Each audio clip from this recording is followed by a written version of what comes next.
The crack of splitting wood echoed through the valley as Sarah Parker raised the axe again, her breath clouding in the frigid mountain air. 9 months pregnant, she knew she shouldn't be doing this, but the temperature had dropped to 15 below, and the blizzard howling down from the peaks showed no signs of mercy. 4 days had passed since her husband Michael left for supplies. 4 days of silence, save for the wind's mournful cry and the occasional groan of the cabin's timber frame beneath the weight of accumulating snow. Before we jump back in, tell us where you're tuning in from, and if this story touches you, make sure you're subscribed, because tomorrow I've saved something extra special for you. She hadn't planned on bringing her first child into the world alone in a remote Colorado cabin, miles from the nearest neighbor, during the worst winter storm in decades. Yet, as another contraction seized her body, the 5th in the past hour, Sarah faced the terrifying reality that this was exactly what might happen. What she couldn't possibly know was that somewhere in the swirling white wilderness, a solitary figure was trudging through waist-deep snow toward the faint glow of her cabin's chimney smoke. A man who hadn't spoken more than a dozen words to another human being in years. A man whose past had driven him to the mountain's isolation, but whose conscience wouldn't allow him to ignore a stranger in need, even if it meant breaking his self-imposed exile. Their unlikely encounter would forever change the course of both their lives, proving that sometimes our greatest strengths emerge precisely when we believe we have nothing left to give. The mountains of Colorado had never seen such a winter. The locals in Pinecrest Valley called it biblical. 40 straight days of snow that buried fence posts and transformed familiar landscapes into alien terrain. Weather forecasters on the crackling radio spoke of record-breaking accumulations before the transmission faded entirely 3 days ago. The towers likely collapsed under sheets of ice. Sarah Parker stood at the frost-etched window of the timber cabin, one hand pressed against the small of her back, the other cradling her swollen belly as another contraction gripped her. The digital clock on the nightstand read 4:17 p.m. though. The sky outside had already darkened to the deep indigo of mountain twilight.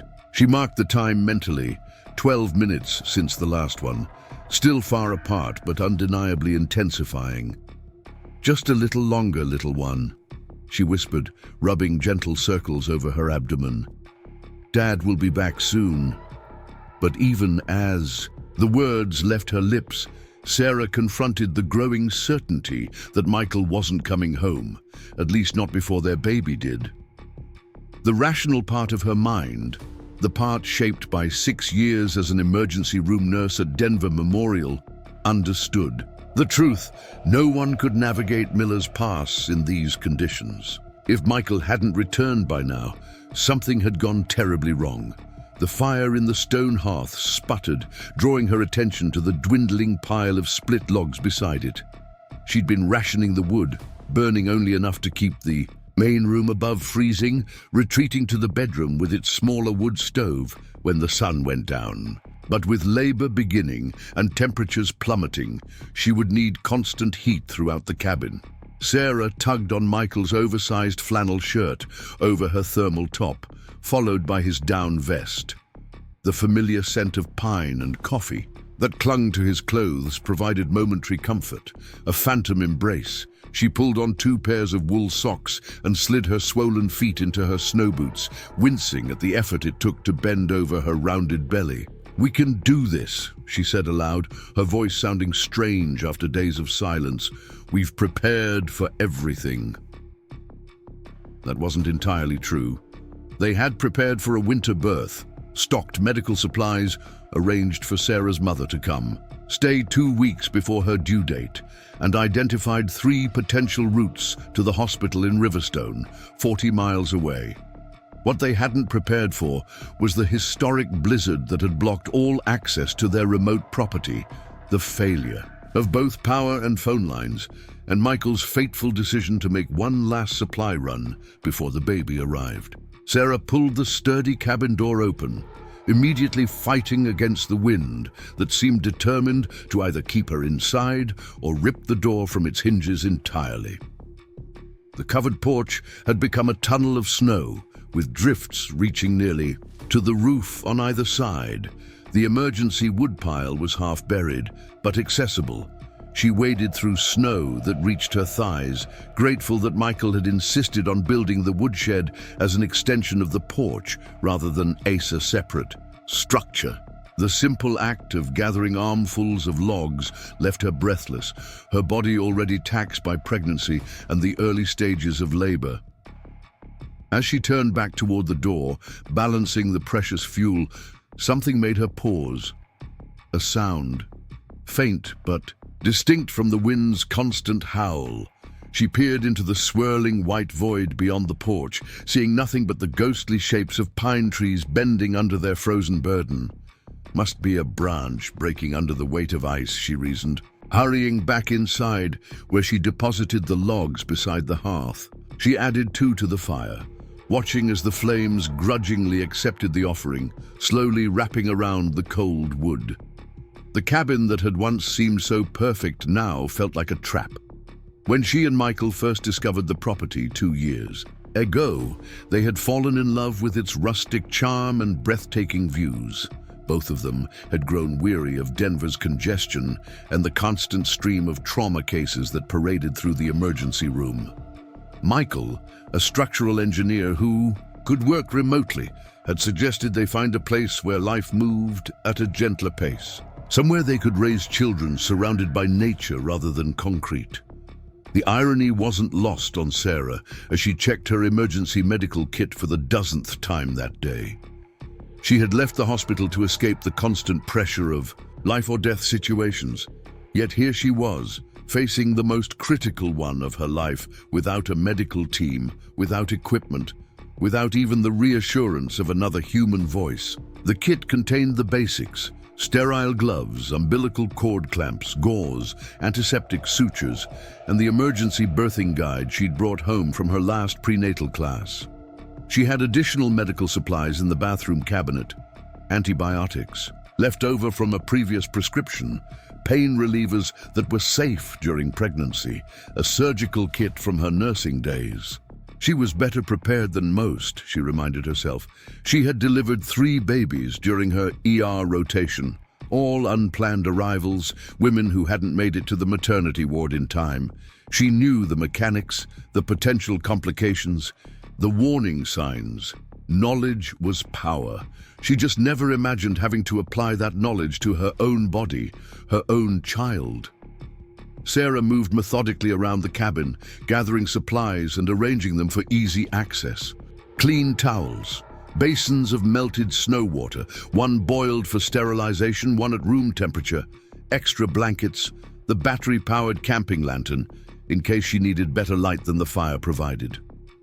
Outside, the daylight had completely surrendered to the oppressive darkness that seemed unique to winter storms. A blackness so complete it felt almost solid.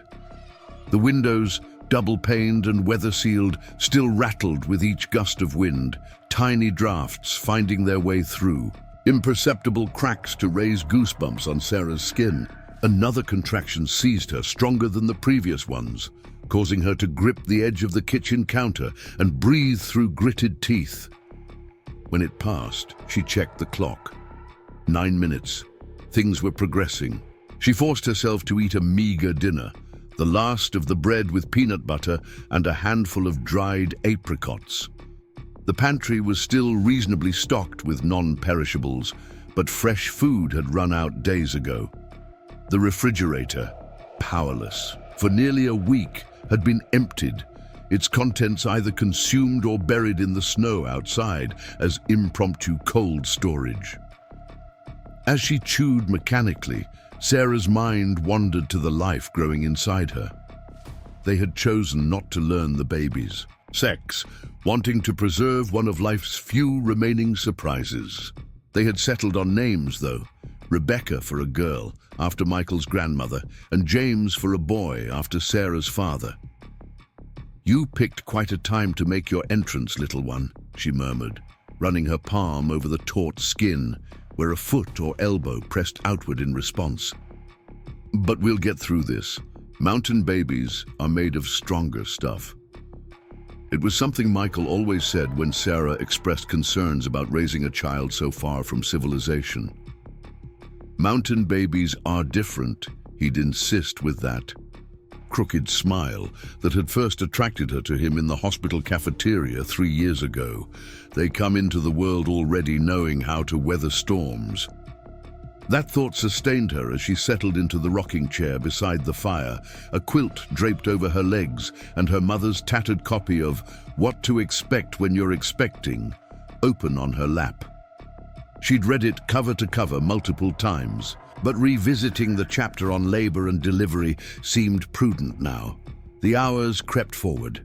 Sarah alternated between sitting, walking the perimeter of the main room, and lying on her side on the sofa. The contractions continued their steady march closer together, 8 minutes apart, then 7. Not yet time for serious concern, but definitely time for mental preparation. At midnight, she allowed herself to acknowledge what her medical training had already made clear. This baby would be born in this cabin, by her hand alone.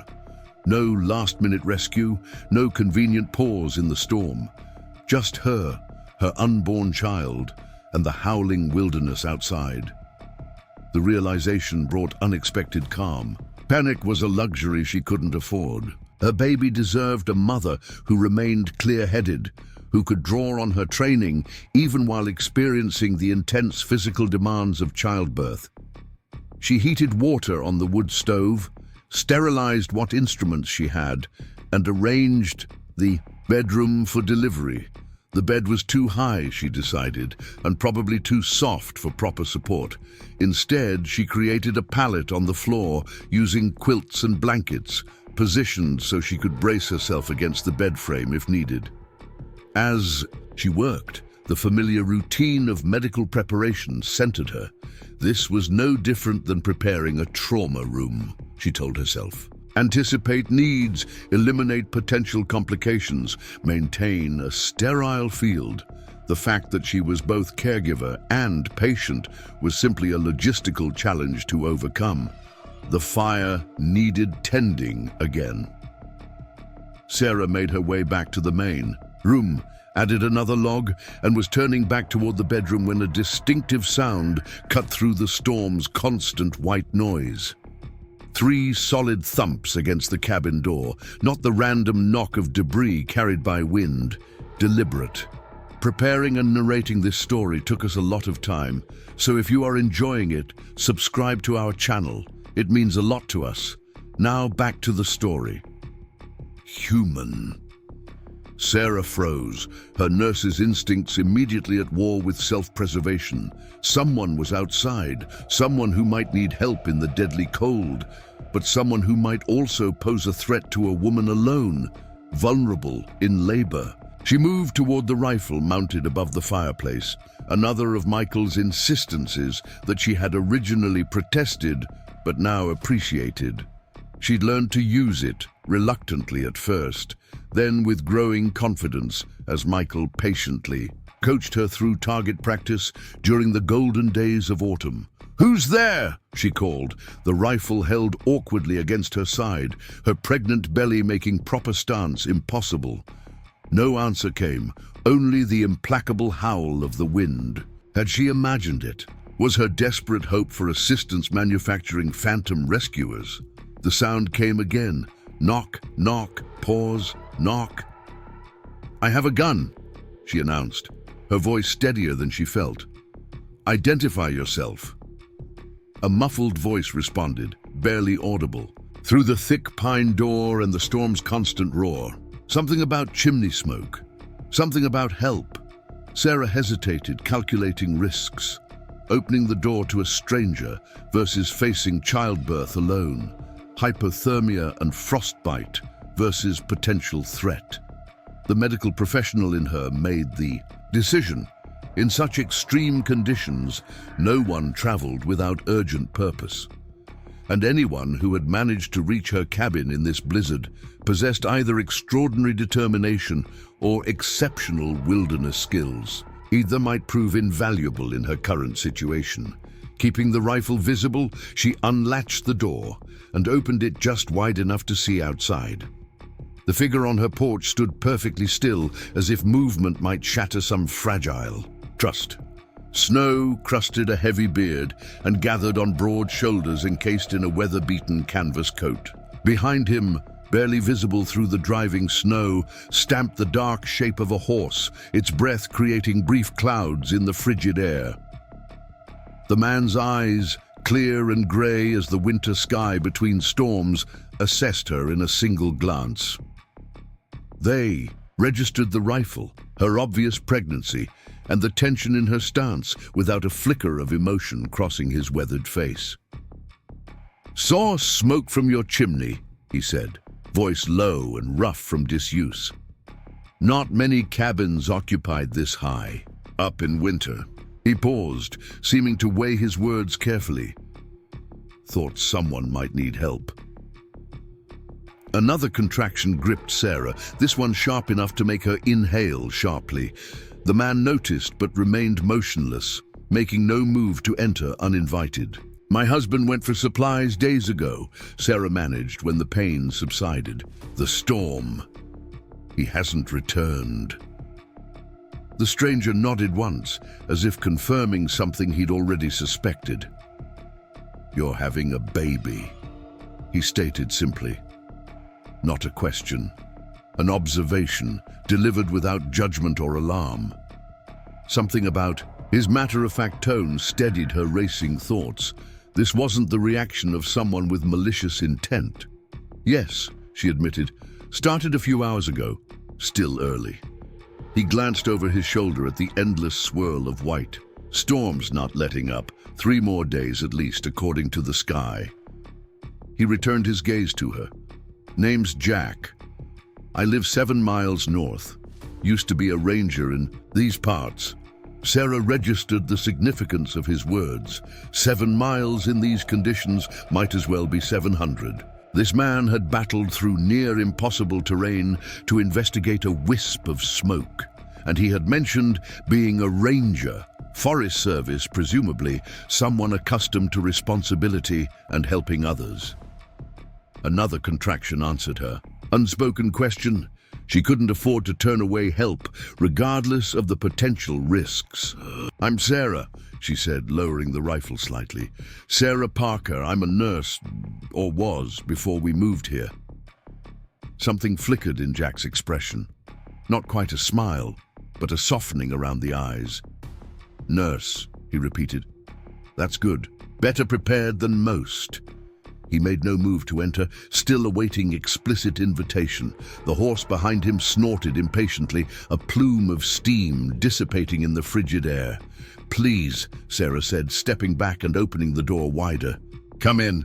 Jack nodded once and turned first to his horse, removing saddlebags and murmuring something to the animal that Sarah couldn't hear. He secured the horse beneath the overhang of the porch, where it would have some protection from the worst of the weather. When he entered the cabin, he seemed too large for the space, his presence filling the room in a way that should have been intimidating but somehow wasn't. He moved with the deliberate economy of someone accustomed to conserving energy, each gesture purposeful. He removed his snow-crusted hat and coat, hanging them by the door without being asked. Beneath the heavy outerwear, he wore layers of flannel and wool, practical clothing that looked well worn, but meticulously maintained. He carried the saddlebags to the kitchen table, setting them down carefully. "Got some supplies," he said. "Jerky, coffee, first aid kit." He paused, then added, "and this." From the bag, he produced a bottle of dark amber liquid, medicinal if needed. Sarah recognized the practical value of the whiskey, disinfectant, pain management in extreme situations, and nodded her acceptance. Jack surveyed the cabin with a ranger's assessing eye, noting the dwindling woodpile, the medical supplies Sarah had arranged, the precarious state of the fire. Without asking permission, he moved to the hearth and rearranged the logs, adding one from the pile and adjusting their position. The fire responded immediately, flames leaping higher, throwing more heat into the room. He then went to the door. "Need more wood," he stated simply. "Won't be long." Before Sarah could protest, he had donned his coat and disappeared into the storm, leaving her to wonder if she had made a terrible mistake, allowing a stranger into her home during her most vulnerable hours. But true to his word, Jack returned minutes later, arms laden with split logs. He made 3 more trips, each time bringing in more wood than Sarah could have carried in her non-pregnant state, let alone now. When he finished, the pile beside the hearth had tripled in size. "Should last the night," he said, removing his coat again and hanging it to dry. Sarah lowered herself carefully onto the sofa as another contraction began.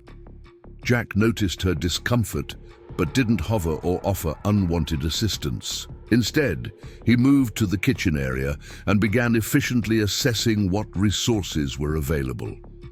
"When did contractions start?" he asked, his back to her as he filled a pot with water from the container on the counter. "Around noon," Sarah replied, surprised by the knowledgeable question. "They're about 7 minutes apart now." Jack nodded, placing the pot on the wood stove. "First baby?" "Yes." "Usually take their time," he said, "especially first ones." There was something in his tone, a certainty born of experience, that made Sarah ask, "You've delivered babies before?" Jack continued his methodical inventory of the kitchen supplies. "Some," he said without elaboration.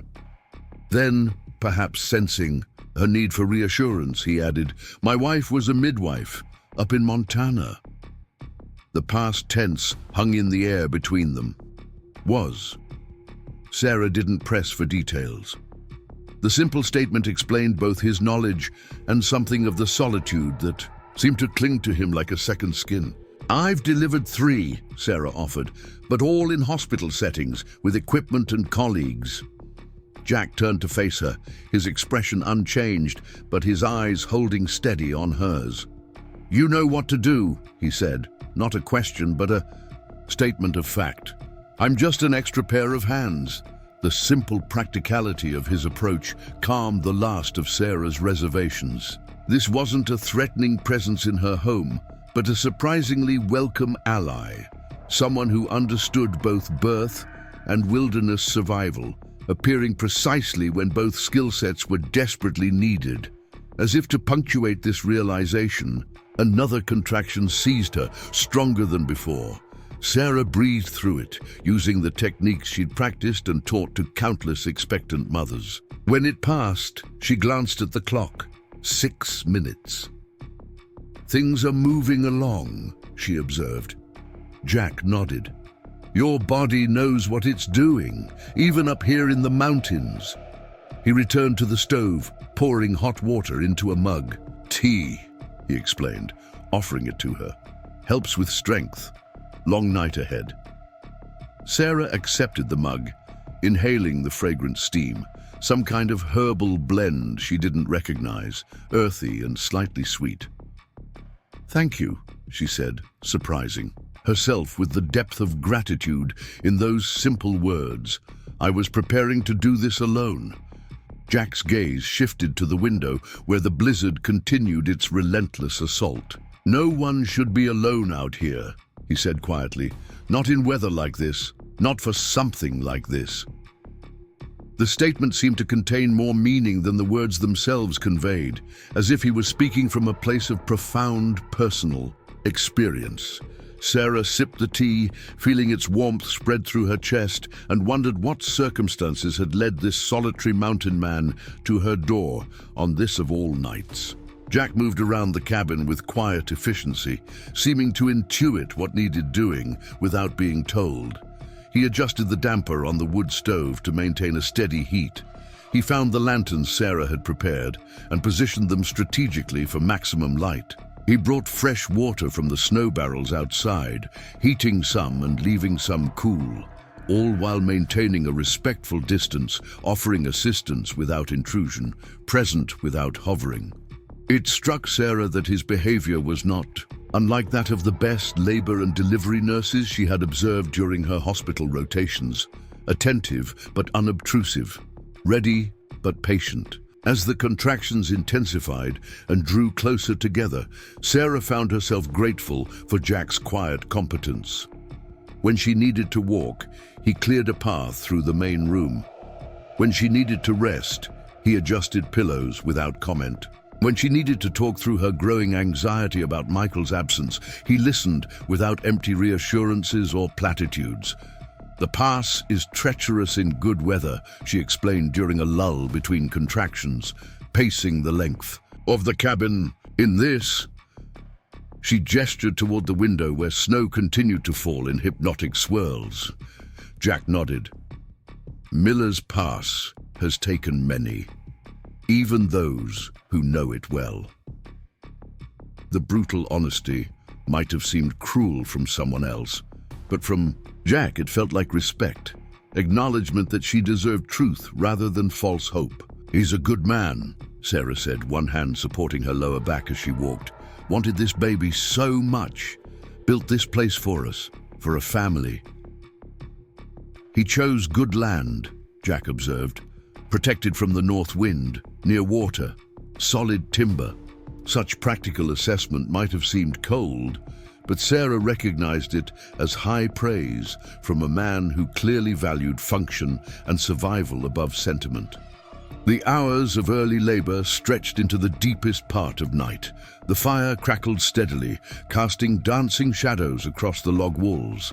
Outside, the storm showed no signs of abating, the wind's voice rising and falling like some primordial tide. When Sarah's water finally broke shortly after 3 in the morning, Jack responded with calm efficiency, helping her to the bedroom where she had prepared the birthing area. He brought fresh towels, positioned the lanterns, and then stepped back, clearly communicating with his body language that this space was hers to control. "I'll be just outside if you need me," he said, moving toward the door. Another contraction seized Sarah, this one bringing with it the first overwhelming urge to push. She gasped, gripping the edge of the bed frame. "No," she managed when it passed. "Stay, please." Jack hesitated, then nodded once, positioning himself where he could assist if needed, but wouldn't intrude on her privacy. His presence was oddly comforting, not the anxious hovering of an expectant father, but the steady readiness of someone who understood both the miracle and the medicine of birth. The next hours passed in the timeless space that active labor creates, minutes stretching into eternities during contractions, then rushing forward between them. Sarah moved between positions as her body dictated, sometimes kneeling, sometimes squatting, sometimes on her side. Throughout it all, Jack remained a steady presence, offering water, supporting her weight when needed, following her terse instructions without question or delay. When panic threatened to overwhelm her as the pain peaked, his calm voice anchored her. "You're doing exactly right," he would say, the words simple but delivered with absolute certainty. Just like that, the baby knows the way. As dawn approached, casting faint grey light through the bedroom's single window, Sarah entered the final stage of labor. The contractions came one upon another now, her body working with single-minded purpose to bring new life into the world. "I can see the head," Jack said, his voice betraying emotion for the first time, a slight catch that spoke of wonder rather than concern. "Dark hair, coming steady." Sarah summoned her remaining strength, bearing down with primal focus. The sensation of burning pressure intensified, then suddenly released as the baby's head emerged fully. "Easy now," Jack murmured. "Next one brings the shoulders." With the next contraction, Sarah pushed with everything she had left, feeling the momentous shift as her child slipped from her body into the waiting world. A cry, strong, indignant, perfectly healthy, filled the room. "A girl," Jack announced, his weathered hands surprisingly gentle as he wrapped the newborn in a clean towel. Born in the storm but fighting it already. He placed the squalling infant on Sarah's chest, where she instinctively curled her arms around the tiny, warm bundle. Exhaustion vanished in the flood of overwhelming love and relief. 10 fingers, 10 toes, a shock of dark hair matted to a perfectly formed head. Eyes screwed shut against the lantern light, mouth open in powerful protest at the cold world she'd entered. "Rebecca," Sarah whispered, remembering the name she and Michael had chosen. Rebecca Parker. Jack busied himself with the practical necessities, helping Sarah deliver the placenta, ensuring bleeding was controlled, cleaning up quietly and efficiently. When he had finished, he stoked the fire in the main room and prepared more of the herbal tea, returning with a steaming mug and a respectful knock at the doorframe. "Tea helps with milk," he explained, setting it within her reach without disturbing. The now sleeping infant cradled against her breast. Sarah looked up at this stranger who had arrived from nowhere to help bring her daughter safely into the world. In the soft light of dawn, with the storm finally beginning to abate outside, she could see him more clearly. Crow's feet etched at the corners of his eyes spoke of years squinting against mountain sun. His beard was more salt than pepper, neatly trimmed despite his obvious isolation. His hands, now clean but permanently weathered and calloused, bore the marks of a life lived outdoors, in contact with earth and wood and stone. "Jack," she said, realizing she didn't even know his last name, "I don't know how to thank you." He shifted uncomfortably under her gratitude. "No need," he said simply. Anyone would have done the same. But they both knew that wasn't true. Not everyone would have ventured out in a deadly blizzard to investigate a chimney's smoke. Not everyone would have known how to help with a birth or kept their calm through the long hours of labor. Not everyone would have respected her autonomy while providing exactly the support she needed. "Will you stay?" Sarah asked. "Until the storm passes completely?" Jack glanced out the window where the first rays of sun were beginning to break through the clouds, turning the endless white landscape into a sea of diamonds. "Roads won't be passable for days," he observed. "I can maintain the fire, see to my horse, split more wood." It wasn't a direct answer, but Sarah understood it as acceptance. He would stay, not because he sought company or comfort, but because his own code wouldn't allow him to leave a new mother and infant alone in the wilderness until he was certain they were safe. As Rebecca stirred against her chest, tiny fingers flexing in sleep, Sarah felt tears of exhaustion and relief and lingering worry for Michael finally spill over. Jack pretended not to notice, busying himself with adjusting blankets and moving the lantern to a safer position. Outside, the wind finally died to a whisper. The storm had broken, though its effects would linger for weeks to come. In its wake, a fragile new life had entered the world, and two strangers had formed an unlikely bond, forged in the crucible of shared crisis and quiet competence. Sarah had no way of knowing what the coming days would bring, whether Michael would return, how they would make their way to town with a newborn if he didn't, how they would survive the remainder of this brutal winter. But in this moment, with her daughter breathing peacefully against her heart and the steady presence of an unexpected guardian keeping watch, she allowed herself to believe that they would find their way through whatever came next. The first day with Rebecca passed in a haze of exhaustion and wonder for Sarah. She drifted between sleep and wakefulness, nursing her newborn daughter when she fussed and marveling at the tiny, perfect features that somehow combined her own and Michael's. The baby's dark hair and heart-shaped face came from her father, but the determined set of her mouth and the slight dimple in her chin were unmistakably Sarah's. Jack maintained a respectful distance, appearing only to stoke the fire, bring food, or check if Sarah needed anything. His movements around the cabin were nearly silent, his presence more sensed than heard. When Rebecca cried, he would disappear to the main room or outside to tend his horse, giving mother and child privacy for nursing and bonding. By late afternoon, Sarah felt strong enough to move from the bedroom to the sofa near the main fireplace. Jack had arranged pillows and blankets in anticipation, creating a comfortable nest where she could recline while keeping Rebecca close. "You should eat something substantial," he said, setting a steaming bowl on the side table. "Body needs strength. To make milk." The stew smelled incredible, rich and savory, with chunks of meat and vegetables Sarah didn't recognize.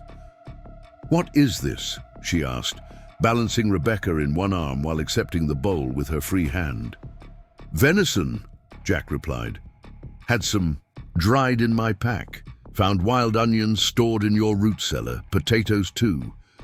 Sarah hadn't even thought about the root cellar, a small storage space beneath the kitchen floor where they kept hardier vegetables. Michael had stocked it in the fall, but with everything else happening, she'd forgotten its existence entirely. "You've been busy," she observed between grateful spoonfuls. The stew warmed her from the inside, surprisingly flavorful given the limited ingredients. Jack shrugged, uncomfortable with her gratitude. Needed doing. Outside, the storm had finally passed, leaving behind a pristine white landscape that gleamed under a bright blue sky.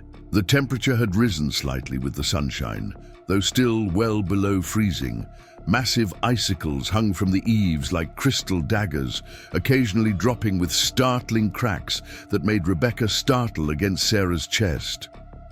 "The path should be cleared soon," Sarah said, hoping to sound more confident than she felt. "When the road crews make it through, we can find out what happened to Michael." Jack's expression didn't change, but something in his posture shifted subtly. He moved to the window, looking out toward the mountains where Miller's Pass cut through in a treacherous switchback. "County doesn't prioritize these back roads," he said after a long moment. "Main highways first, then town roads. Might be a week before they reach the pass." The quiet certainty in his voice confirmed what Sarah had been trying not to acknowledge. They were truly isolated, cut off from help or information. Jack seemed to read her thoughts. "I can try to make it over to Thompson's place tomorrow," he offered. 4 miles east, has a radio phone, might be able to get word to the sheriff about your husband." Hope flared briefly in Sarah's chest, then dimmed as she processed the offer's implications. "That's too dangerous," she protested. "The snow must be chest-deep in places." "Taken worse trips," Jack replied, his tone making it clear that the matter was settled in his mind. "Horse knows the way. Thompson's a good man. He'll have news." Sarah wanted to argue further, but was distracted by Rebecca's sudden fussing. The newborn's face scrunched in discomfort, tiny hands balling into fists. Sarah adjusted her position, wincing slightly at the tenderness in her body as she brought the baby to her breast. Rebecca latched with surprising strength for one so small, and Sarah felt the now familiar sensation of her milk letting down.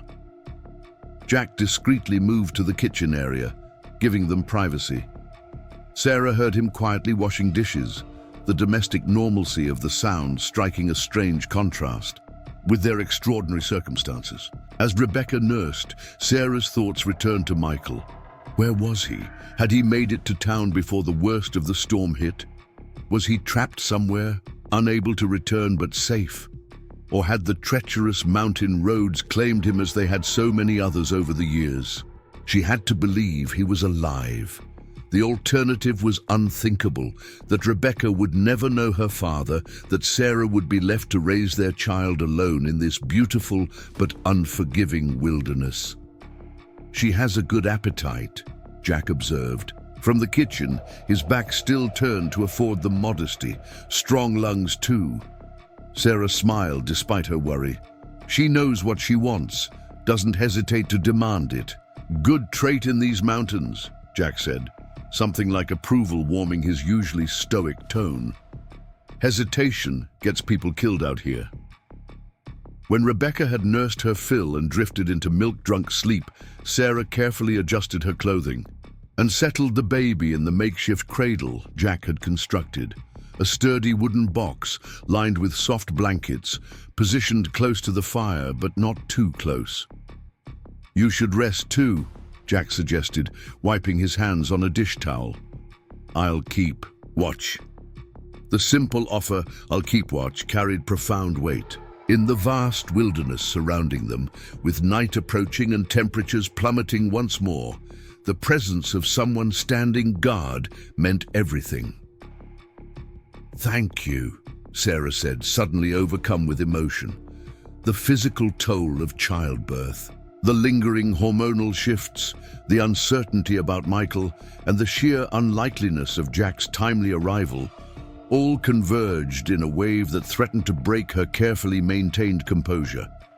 Jack nodded once, uncomfortable with her gratitude, and moved toward the door. "Need to check on Thunder, won't be far." After he left, Sarah allowed herself a moment of release, silent tears streaming down her face as she watched her daughter sleep. She hadn't permitted herself to feel the full weight of fear during labor. Couldn't afford to. But now, in this temporary reprieve, the magnitude of what might have happened without Jack's arrival hit her with staggering force. If he hadn't come, if she'd faced complications alone? Sarah shuddered, unable to complete the thought.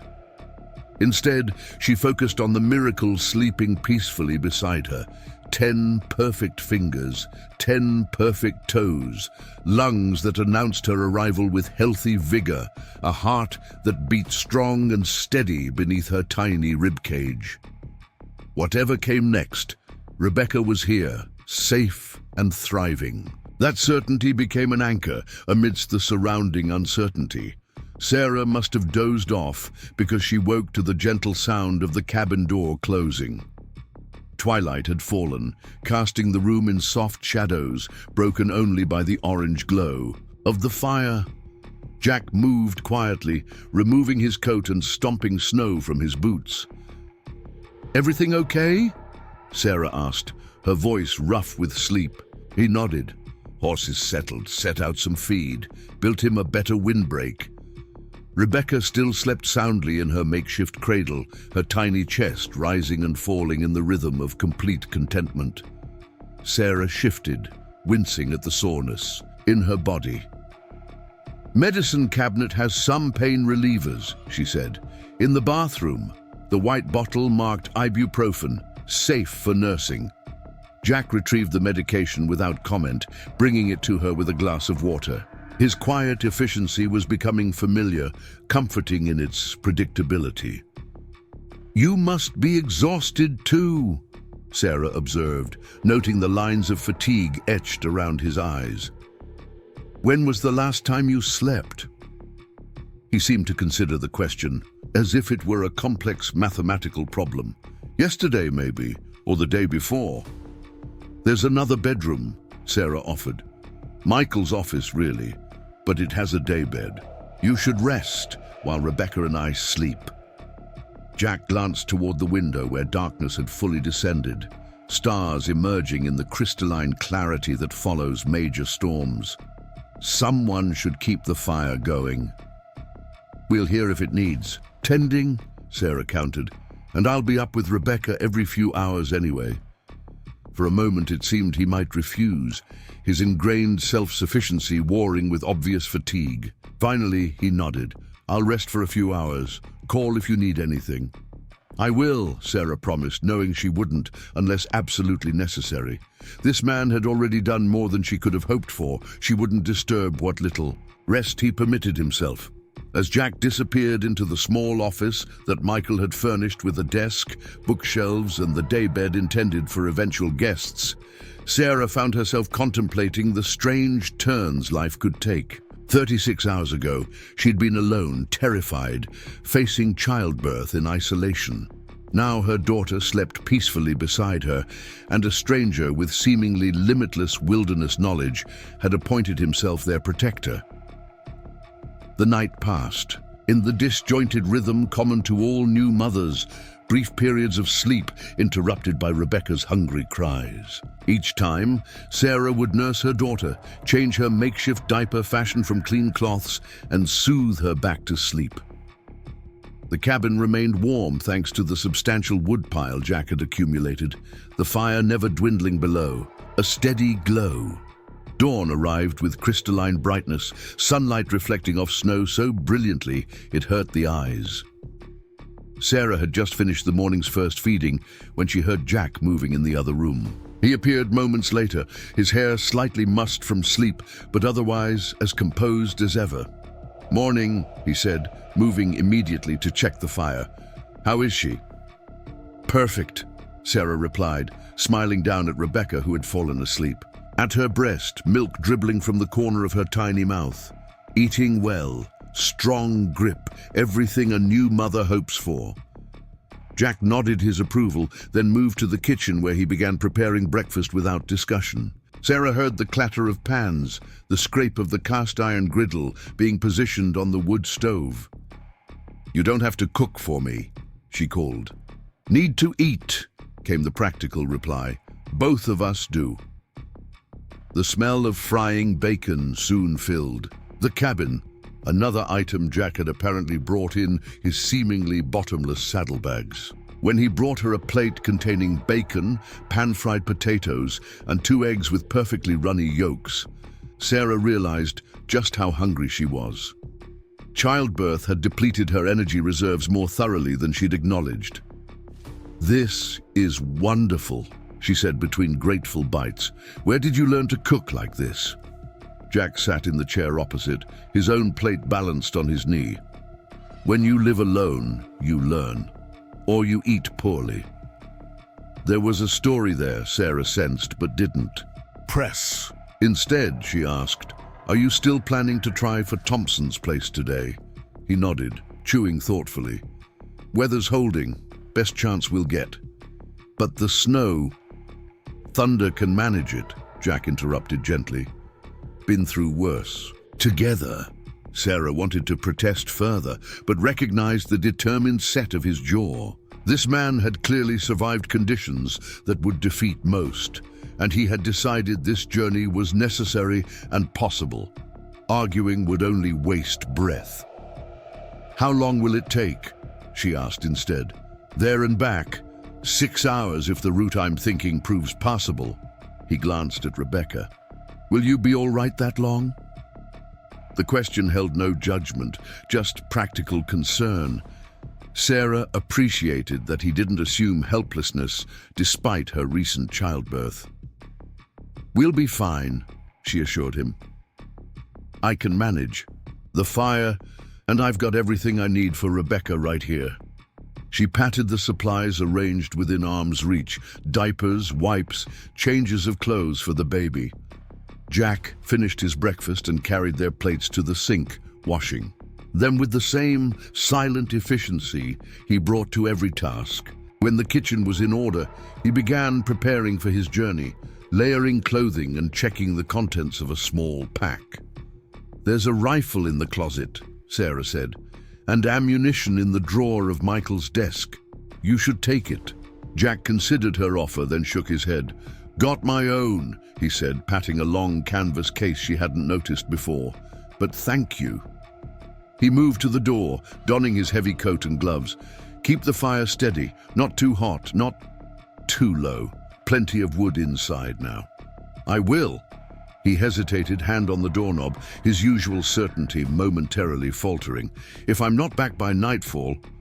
"You will be," Sarah interrupted, unwilling to consider alternatives. Jack evaluated her for a moment, then nodded. "Lock the door behind me," he said, and then he was gone, closing the door firmly against the cold. Sarah rose carefully, baby in arms, and secured the deadbolt as instructed.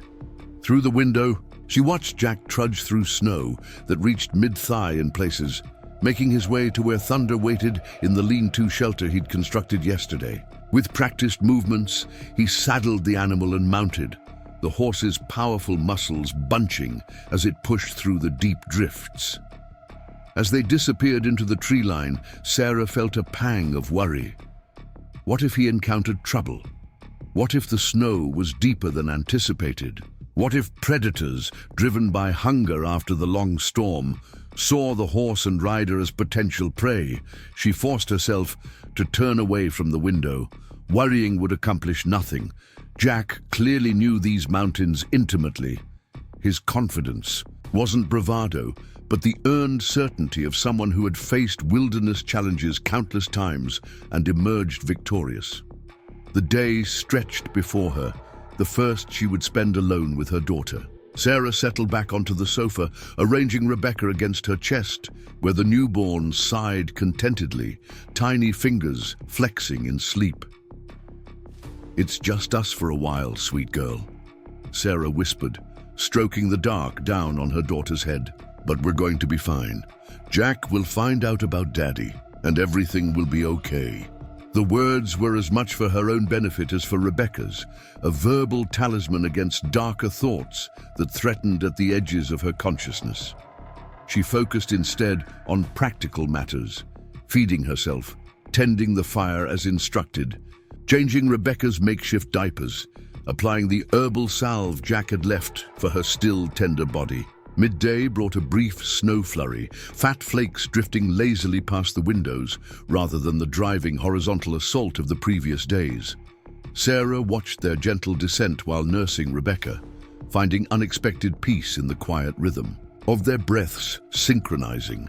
This wasn't how she had imagined her first days of motherhood. In her carefully constructed plans, Michael would be here, alternating night duty with her. Her mother would have arrived from Phoenix, filling the cabin with the scent of her famous chicken soup and dispensing wisdom accumulated through raising 4 children of her own.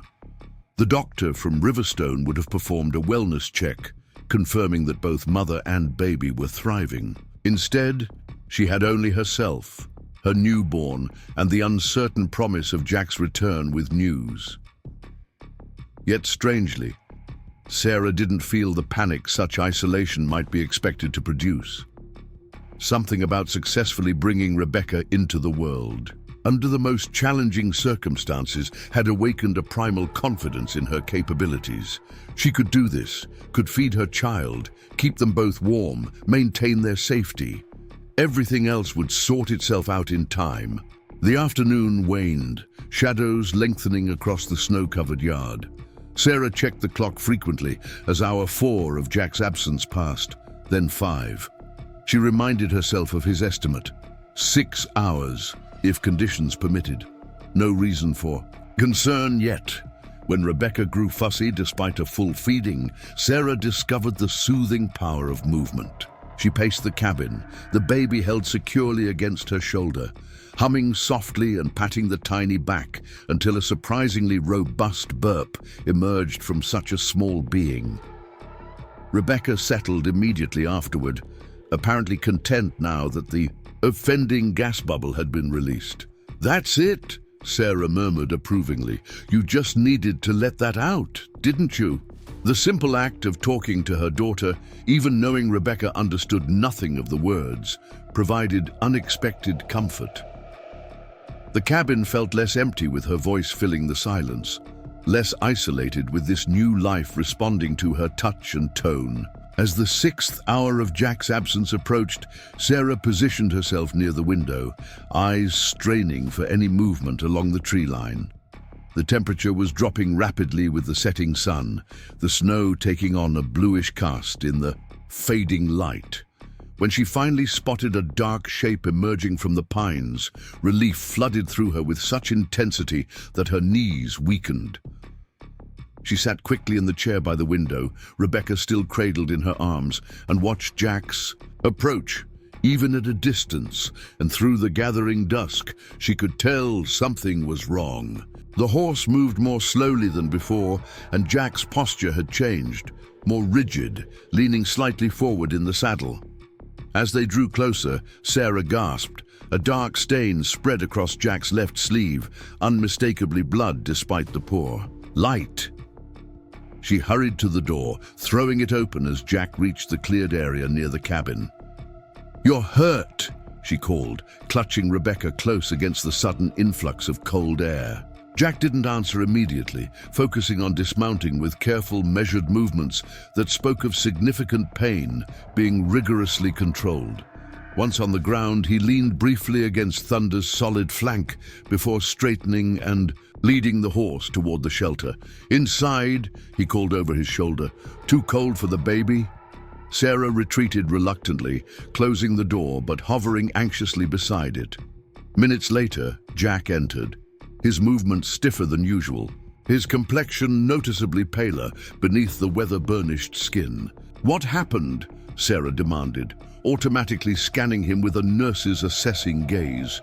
The blood stain on his left arm had spread to approximately 6 inches in diameter, the fabric stuck to whatever wound lay beneath. "Tree branch," Jack said tersely. "Broke under the snow weight? Caught me wrong." He removed his coat awkwardly, favoring the injured arm. "Got through to Thompson's, though. Made the call." Sarah wanted to press for immediate details about Michael, but recognized the priority of treating Jack's injury. She guided him to the kitchen chair, then quickly settled Rebecca in her makeshift cradle. "Let me see," she instructed, professional, demeanor taking over as she gathered first aid supplies. This at least was familiar territory. Assessing and treating wounds had been daily work in the ER. Jack submitted to her examination without protest, watching with detached curiosity as she carefully cut away the blood-soaked fabric of his shirt sleeve. The wound beneath was a jagged tear, approximately 4 inches long, deep enough to require sutures, but thankfully having missed any major blood vessels. "When did this happen?" she asked, gently cleaning dried blood from the edges with antiseptic. "About 2 hours in," Jack replied, not flinching despite what must have been significant discomfort from the antiseptic sting. "Dead pine. Didn't see it until too late."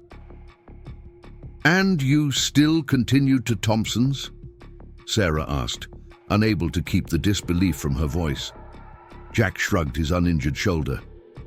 "Was already halfway there. Bound it up tight enough to slow the bleeding. Made more sense to continue." Sarah shook her head, recognizing the particular brand of practical stoicism common to those who lived in remote wilderness. City dwellers might rush to emergency rooms for far less serious injuries, but mountain people assessed risks differently when the nearest hospital was hours away in good conditions. "This needs stitches," she informed him, applying pressure to ensure the wound was fully clean. "Figured," Jack said with resigned acceptance. "You know how?" "I was an ER nurse," Sarah reminded him. "I've done hundreds of sutures." Jack nodded. "Your kit have what you need?" "Yes," she confirmed, already arranging the necessary supplies: sterile suture material, clean needles, forceps, scissors. "But I have nothing for local anesthesia. This will hurt." A hint of grim amusement flickered across Jack's weathered features. "Won't be the first time." As Sarah prepared the suture materials, her training taking over with muscle memory, despite the years since she'd last performed the procedure, she finally allowed herself to ask the question burning in her mind. Did Thompson have news about Michael? Jack held her gaze steadily. Yes. Something in his tone made her hands still. "Tell me." "County sheriff sent search parties out after the worst of the storm passed," Jack said, his voice gentle but direct. "Found Michael's truck yesterday, went off the road about halfway down Miller's Pass. Must have hit a patch of black ice before the snow really accumulated." Sarah felt the blood drain from her face. He's alive," Jack said quickly, "but injured, hypothermic when they found him. They airlifted him to the regional hospital in Glenwood Springs." Relief and fresh anxiety battled within Sarah's chest. "How bad?" "Thompson didn't have details, just that he's stable. Sheriff's been trying to reach you, but with the phone lines down." Sarah nodded, processing this information while mechanically continuing to prepare the suture materials. Michael was alive, injured, but alive. That knowledge would have to be enough for now. "Sheriff knows you've delivered," Jack continued. "Thompson radioed it in. They're prioritizing clearing the road to your place, but it'll still be at least 2 days before heavy equipment can get through. 2 more days of isolation, but with an end in sight." Sarah took a deep breath, steadying herself. "Thank you for getting this information," she said, meeting Jack's gaze directly. "Now let me thank you properly by taking care of that arm." Jack submitted to her ministrations with stoic endurance, not even flinching, as the needle pierced his skin repeatedly. Sarah worked quickly and precisely, her hands remembering the rhythm of neat, even sutures that would minimize scarring, while securely closing the wound. "You're good at this," Jack observed as she tied off the final stitch. "I had plenty of practice," Sarah replied, carefully bandaging the area. Mountain towns see more than their share of lacerations, logging accidents, hunting mishaps, falls on trails. "Why'd you leave nursing?" Jack asked, the most direct personal question he'd posed since his arrival. Sarah considered as she packed away the medical supplies. "I didn't entirely leave it behind," she said finally, "just shifted priorities. The ER was rewarding but draining. 12-hour shifts, constant crises, never enough time to really follow up with patients." She glanced meaningfully at Rebecca, still sleeping peacefully in her makeshift cradle. "When we found out about the baby, Michael and I both wanted a different life for her. More nature, less chaos." Jack nodded as if this made perfect sense to him. "Mountains teach patience," he observed. "City teaches hurry." The simple wisdom of the statement struck Sarah as profoundly true. That was exactly what she and Michael had been seeking, a life where time expanded rather than contracted, where their child could grow in rhythm with natural cycles rather than digital calendars. "What did you tell the sheriff about us?" Sarah, suddenly wondering how their unusual situation had been explained. "The truth," Jack replied simply, "that I was passing by, saw chimney smoke, found you in labor, that mother and child are healthy, with adequate supplies, until the road clears." "Did you mention you'd be staying?" Sarah asked. Jack's expression shifted subtly, something like uncertainty flickering across his usually impassive features. "Told them I'd check in until help arrives," he said carefully, "if that's all right." "Oh, more than all right," Sarah assured him, suddenly realizing he might have considered leaving now that his rescue mission was complete. "I wouldn't have asked you to ride out injured if I'd known the branch had caught you. Please stay, at least until the road's clear." Relief visibly eased the tension in Jack's shoulders. "Could use a few days' rest," he conceded. "Let this arm start healing." As if on cue, Rebecca began to stir, tiny limbs stretching within her blanket cocoon, face scrunching in preparation for a cry. Sarah moved to lift her, wincing slightly at the soreness in her own body. "I need to feed her," she explained, settling back on the sofa. "There's venison stew left from yesterday if you're hungry. Should just need reheating." Jack rose, moving toward the kitchen with careful respect for her privacy as she arranged Rebecca at her breast. The familiar sounds of domestic activity, pot being placed on the stove, spoon stirring contents, cupboard opening for bowls, created a sense of normalcy that felt incongruously comforting given their circumstances. As darkness settled completely outside and the wind picked up once more, Sarah found herself deeply grateful for the solid walls of the cabin, the warmth of the fire, the presence of this taciturn but dependable stranger, and most of all, for the healthy child now drowsily nursing at her breast. Whatever challenges lay ahead, Michael's recovery, the eventual journey to the hospital, the uncertain future of their mountain dream, in this moment they were safe, warm, and not alone. The next morning dawned clear and cold, with temperatures well below zero, according to the thermometer mounted outside the kitchen window. Jack woke early despite his injury, moving somewhat stiffly but with the same quiet efficiency as before. Sarah found him already tending the fire when Rebecca's hungry cries woke her just after sunrise.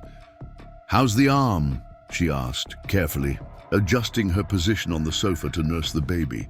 "Sore," Jack admitted, "but clean. You do good work."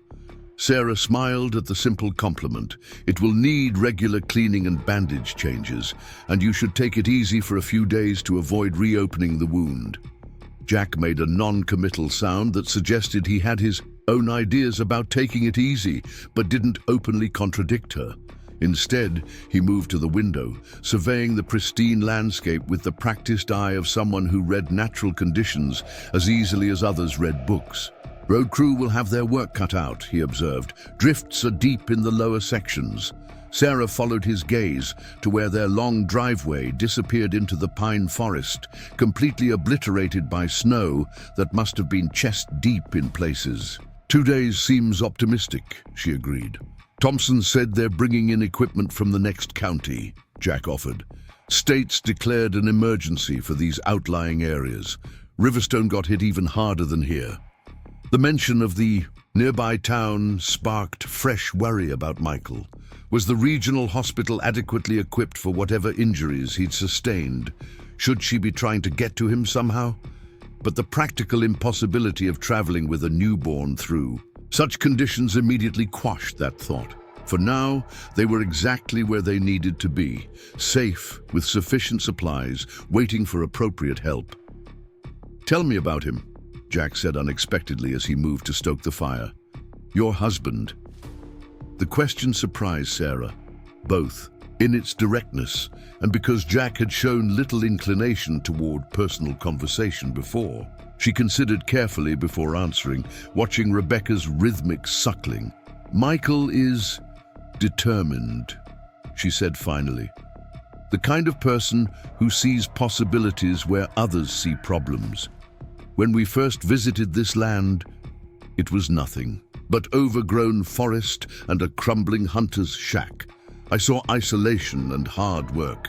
He saw our future home." Jack nodded, seemingly understanding this perspective perfectly. "Built it himself." "Most of it," Sarah confirmed. "Hired help for the foundation and frame raising, but did the rest over the course of a year. Every weekend, every vacation day. I'd find him out here working by headlamps some nights." The memory brought a smile to her lips. "He's an engineer by training, designs bridges and municipal structures. Always wanted to build something with his own hands, though." "Did good work," Jack commented, glancing approvingly at the solid log walls and carefully fitted windows. "Built to last." "That's Michael," Sarah agreed. "Whatever he commits to, he sees through. That's why—" Her voice faltered briefly. "That's why I know he must have had no choice when he went off the road. He would never have willingly left me alone so close to my due date." "Mountain doesn't care about intentions," Jack said, not unkindly. "Takes who it takes, when it wants." The blunt assessment might have seemed harsh from someone else, but from Jack, it felt like honest respect for the environment they all had chosen to inhabit. These mountains granted beauty, solitude, and a particular kind of freedom, but demanded awareness of their power in return. "Your wife," Sarah ventured cautiously. "Was she from Montana originally?" Jack's expression remained unchanged, but something in his posture shifted almost imperceptibly.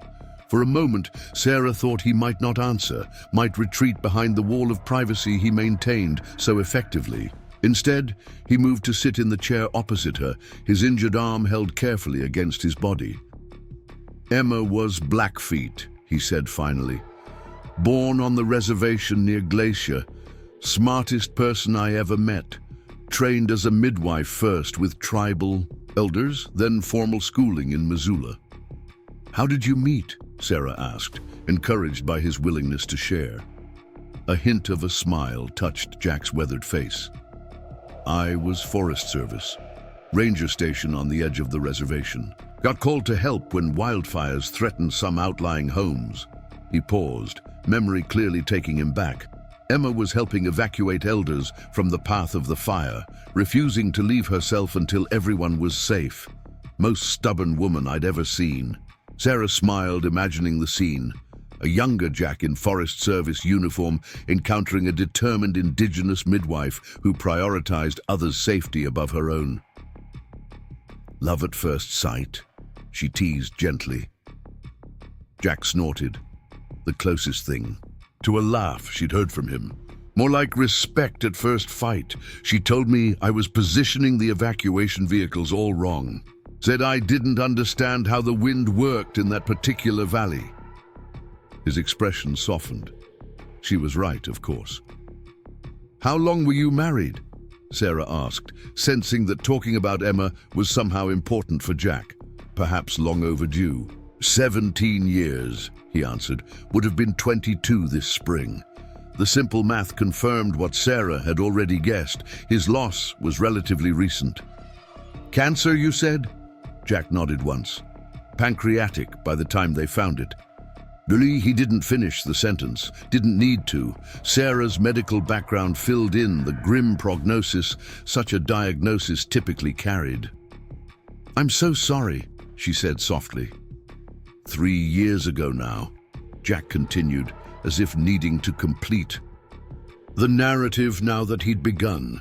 Sold our place in Montana after. Couldn't stay where every path, every room held her. Found land up higher in these mountains. Built a cabin, keep to myself mostly. Except when you ride out in blizzards to check on chimney smoke, Sarah thought, but didn't say. Instead, she asked, do you ever miss people, connection? Jack considered the question with the same thoughtful gravity he seemed to bring to everything. Sometimes, he admitted finally, but people want things from you. Conversation, explanations, social niceties. Gets exhausting when your heart's not in it. The simple honesty of his answer struck Sarah deeply. How many people lived in constant social contact, yet never expressed such fundamental truths about themselves? Rebecca had fallen asleep at her breast, milk-drunk and content. Sarah carefully detached her and adjusted her clothing before settling the baby in her cradle. The movement sent a twinge of pain through her still recovering body, drawing a slight wince. You should rest more, Jack observed. Body's been through a battle.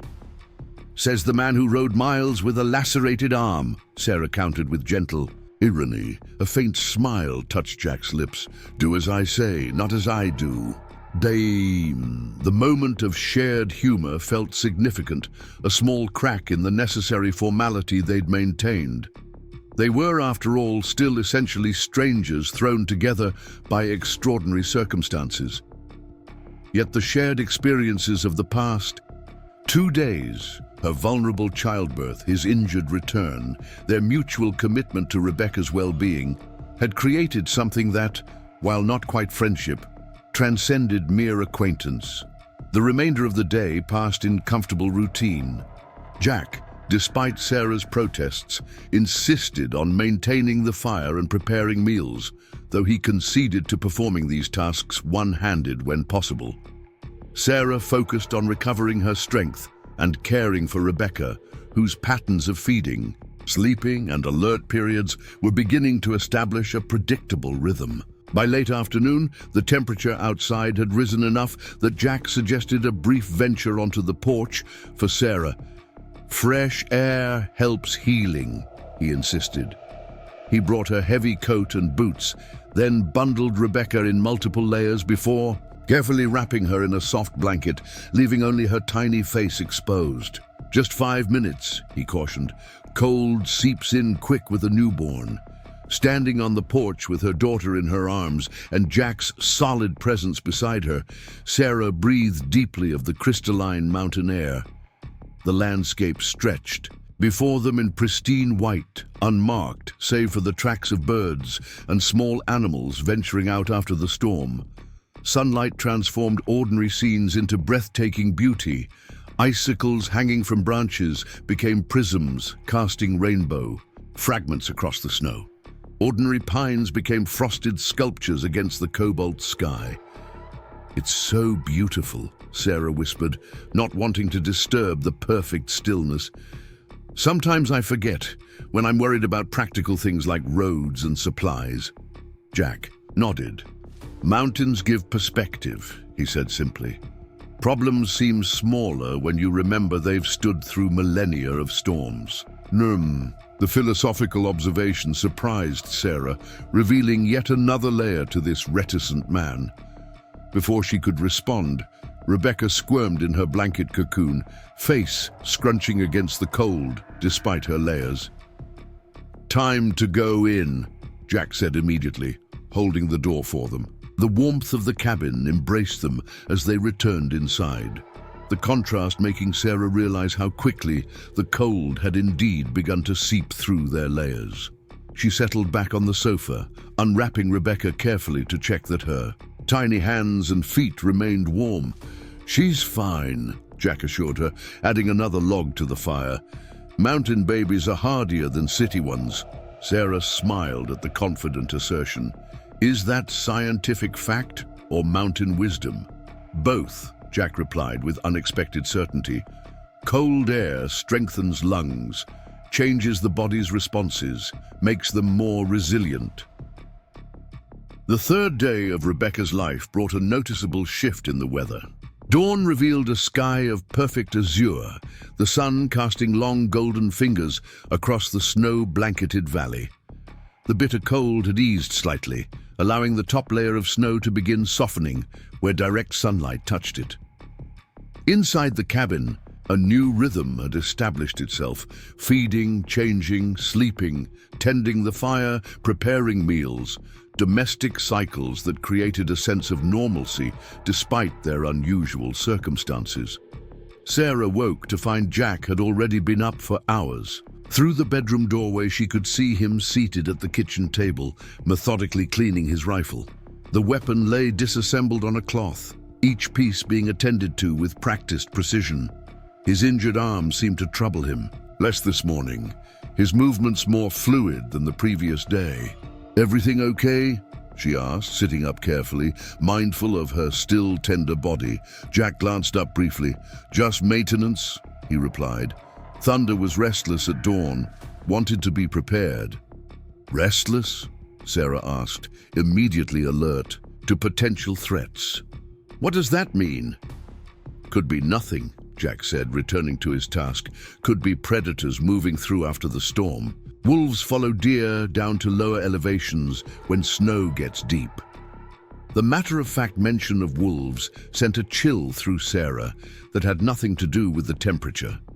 Their isolation, which had seemed merely inconvenient before, suddenly, he felt more precarious. "Are we in danger?" she asked directly, appreciating that Jack had never spoken to her with the condescension some might show a city woman.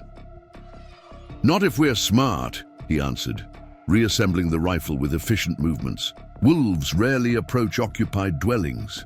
Just best to be vigilant." Rebecca stirred in her makeshift cradle, tiny limbs stretching beneath her blanket. Sarah lifted her daughter, marveling as she did each time at how perfectly she fit against her shoulder, how completely right her weight felt in her arms. "Good morning, little mountain girl," she whispered, using the term Jack had coined the previous day. Rebecca responded with a wide yawn, her unfocused eyes blinking in the morning light. Jack had finished with the rifle and moved to the stove, where a pot of something aromatic simmered. "Oatmeal," he explained, seeing Sarah's questioning look, "with dried apples and honey. Good for milk production." Sarah smiled at his constant attention to practical needs. "You know a lot about post-birth care for someone who lived most of his life as a forest ranger." A shadow of something. Grief, perhaps, or regret, crossed Jack's weathered features before he carefully controlled his expression. "Emma taught me," he said simply, "said every husband should understand what a new mother's body needs." The mention of his late wife carried weight, an offering of personal history that Sarah recognized as significant from this reticent man. She accepted it with equal gravity, asking, "Did you have children?" Jack turned back to the stove, stirring the oatmeal with unnecessary focus. "Almost," he said after a long pause. "Emma lost 3 pregnancies. Last one was at 5 months. Oi." The stark simplicity of his response held volumes of unspoken grief. Sarah cradled Rebecca closer, suddenly achingly aware of how fortunate she was, despite their current challenges. "I'm so sorry, Jack." He nodded once, acknowledgement without invitation for further discussion. When he brought her a bowl of the oatmeal, his expression had returned to its usual impassivity, though something in his eyes remained softer when they rested briefly on Rebecca. The morning passed peacefully, with Jack checking the perimeter of the property several times, rifle slung over his uninjured shoulder.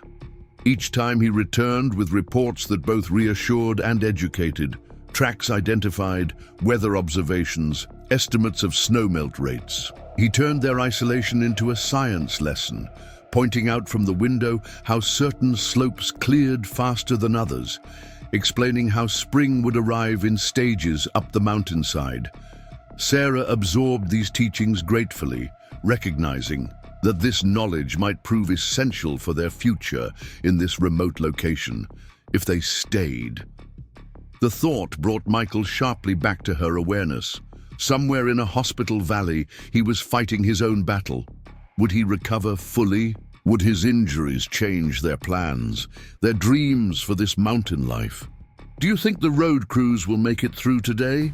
she asked Jack, as she changed Rebecca's diaper, using the soft cloth squares she'd prepared and stockpiled during her pregnancy. Jack considered, mentally calculating distances and conditions. "Tomorrow more likely," he concluded. "They'll clear the main routes first, then branch roads. Ours is last on the county list."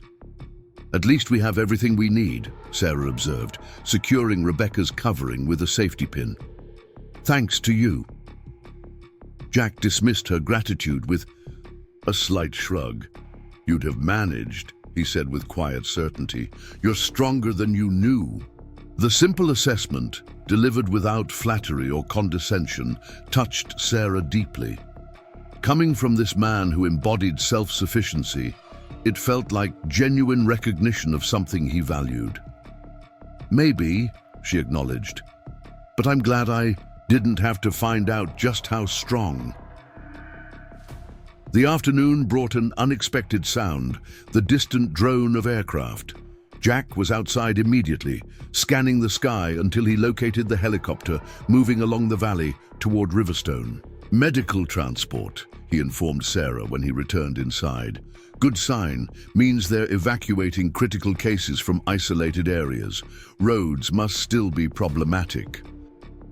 The brief connection to the outside world, even just the sound of a distant helicopter, shifted something in the cabin's atmosphere. Their isolation was not absolute. Civilization continued beyond their snow-encircled sanctuary. "I should try to collect Rebecca's footprints and handprints," Sarah said suddenly, thinking of the baby book sitting unopened in the nursery. "Michael will want to see how tiny she was when she was born." Jack considered this unexpected request, then nodded. Ink in the office desk might work, or coffee grounds in a pinch. His practical solution to what might have seemed a frivolous concern to some men touched Sarah. He understood, perhaps because of his own losses, the importance of preserving these fleeting moments.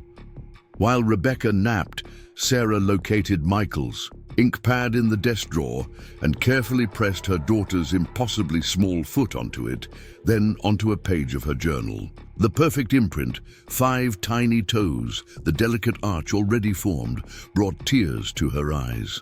"Look how perfect she is," she said, holding up the print for Jack to see from where he sat repairing a tear in his coat sleeve one-handed. He set down his needle to examine the footprint, his expression softening. "Strong arch," he noted with approval. "She'll walk early." The confident prediction made Sarah smile. "Is that more mountain wisdom?" "Observation," Jack corrected mildly. "Worked with enough families over the years to notice patterns. This casual reference to his past opened another window into Jack's life before isolation. Sarah had begun to piece together a fuller picture. The forest ranger who had worked closely with indigenous communities, married a tribal midwife, moved through wilderness with the same comfortable familiarity others might feel in city streets. "You miss it," she said, the realization emerging as she studied his face. Not just Emma, but the work, being of service. Jack's hand stilled on his mending. For a moment, Sarah thought she had overstepped, pushed too far into territory he preferred to keep private. Then he nodded, a single deliberate movement. "Purpose matters," he said simply. "After Emma died, couldn't find it again. Thought maybe solitude was the answer." "And was it?" Sarah asked gently. Jack's gaze shifted to the window, to the vast wilderness beyond. "Sometimes," he answered honestly. "Peace out there. No expectations, no reminders." His eyes returned to Sarah's. But then smoke from a chimney changes everything. The weight of that statement hung between them, acknowledgement that despite his chosen isolation, Jack remained fundamentally connected to the human obligation to help others in need. His arrival at her cabin had not been random chance, but the expression of this deeply held value. Rebecca's cry interrupted the moment, her hungry wail filling the cabin with urgent life. Sarah moved to retrieve her, settling on the sofa to nurse. Jack returned to his mending with the same focused attention he brought to every task, respecting her privacy while remaining present. As afternoon yielded to early evening, Jack prepared to check on Thunder and secure the perimeter for the night. He pulled on his coat at the door, checking the rifle before slinging it over his shoulder. "Back shortly," he said. "Keep the door locked." Sarah nodded, having grown accustomed to his security protocols. She settled Rebecca in her cradle and moved to the kitchen to begin preparing dinner from their dwindling but still adequate supplies. Jack returned sooner than expected, his expression altered from his usual stoicism. "Tracks," he said without preamble. "Fresh. Wolf packs circled the property within the last hour." Sarah's hand instinctively moved to Rebecca's cradle. "Are we safe?" "Cabin's secure," Jack assured her. Brought Thunder closer, inside the lean-to. Better protection. He hung his coat by the door, propping the rifle within easy reach. "They're hungry after the storm, looking for easy prey. We just need to be vigilant." The practical assessment should have been reassuring, but Sarah felt a primal protectiveness surge through her. The wilderness beyond their walls suddenly seemed more threatening, its beauty masking genuine danger. "Should we do something?" she asked. "Make noise? Light fires outside?" Jack shook his head. "Best strategy is to wait them out. They'll move on when they realize there's no easy meal here." He glanced at Sarah's concerned face and added, "I'll sleep out here tonight, by the door." The simple offer contained volumes: protection, vigilance, readiness to defend if necessary. Sarah nodded, grateful beyond words for his presence.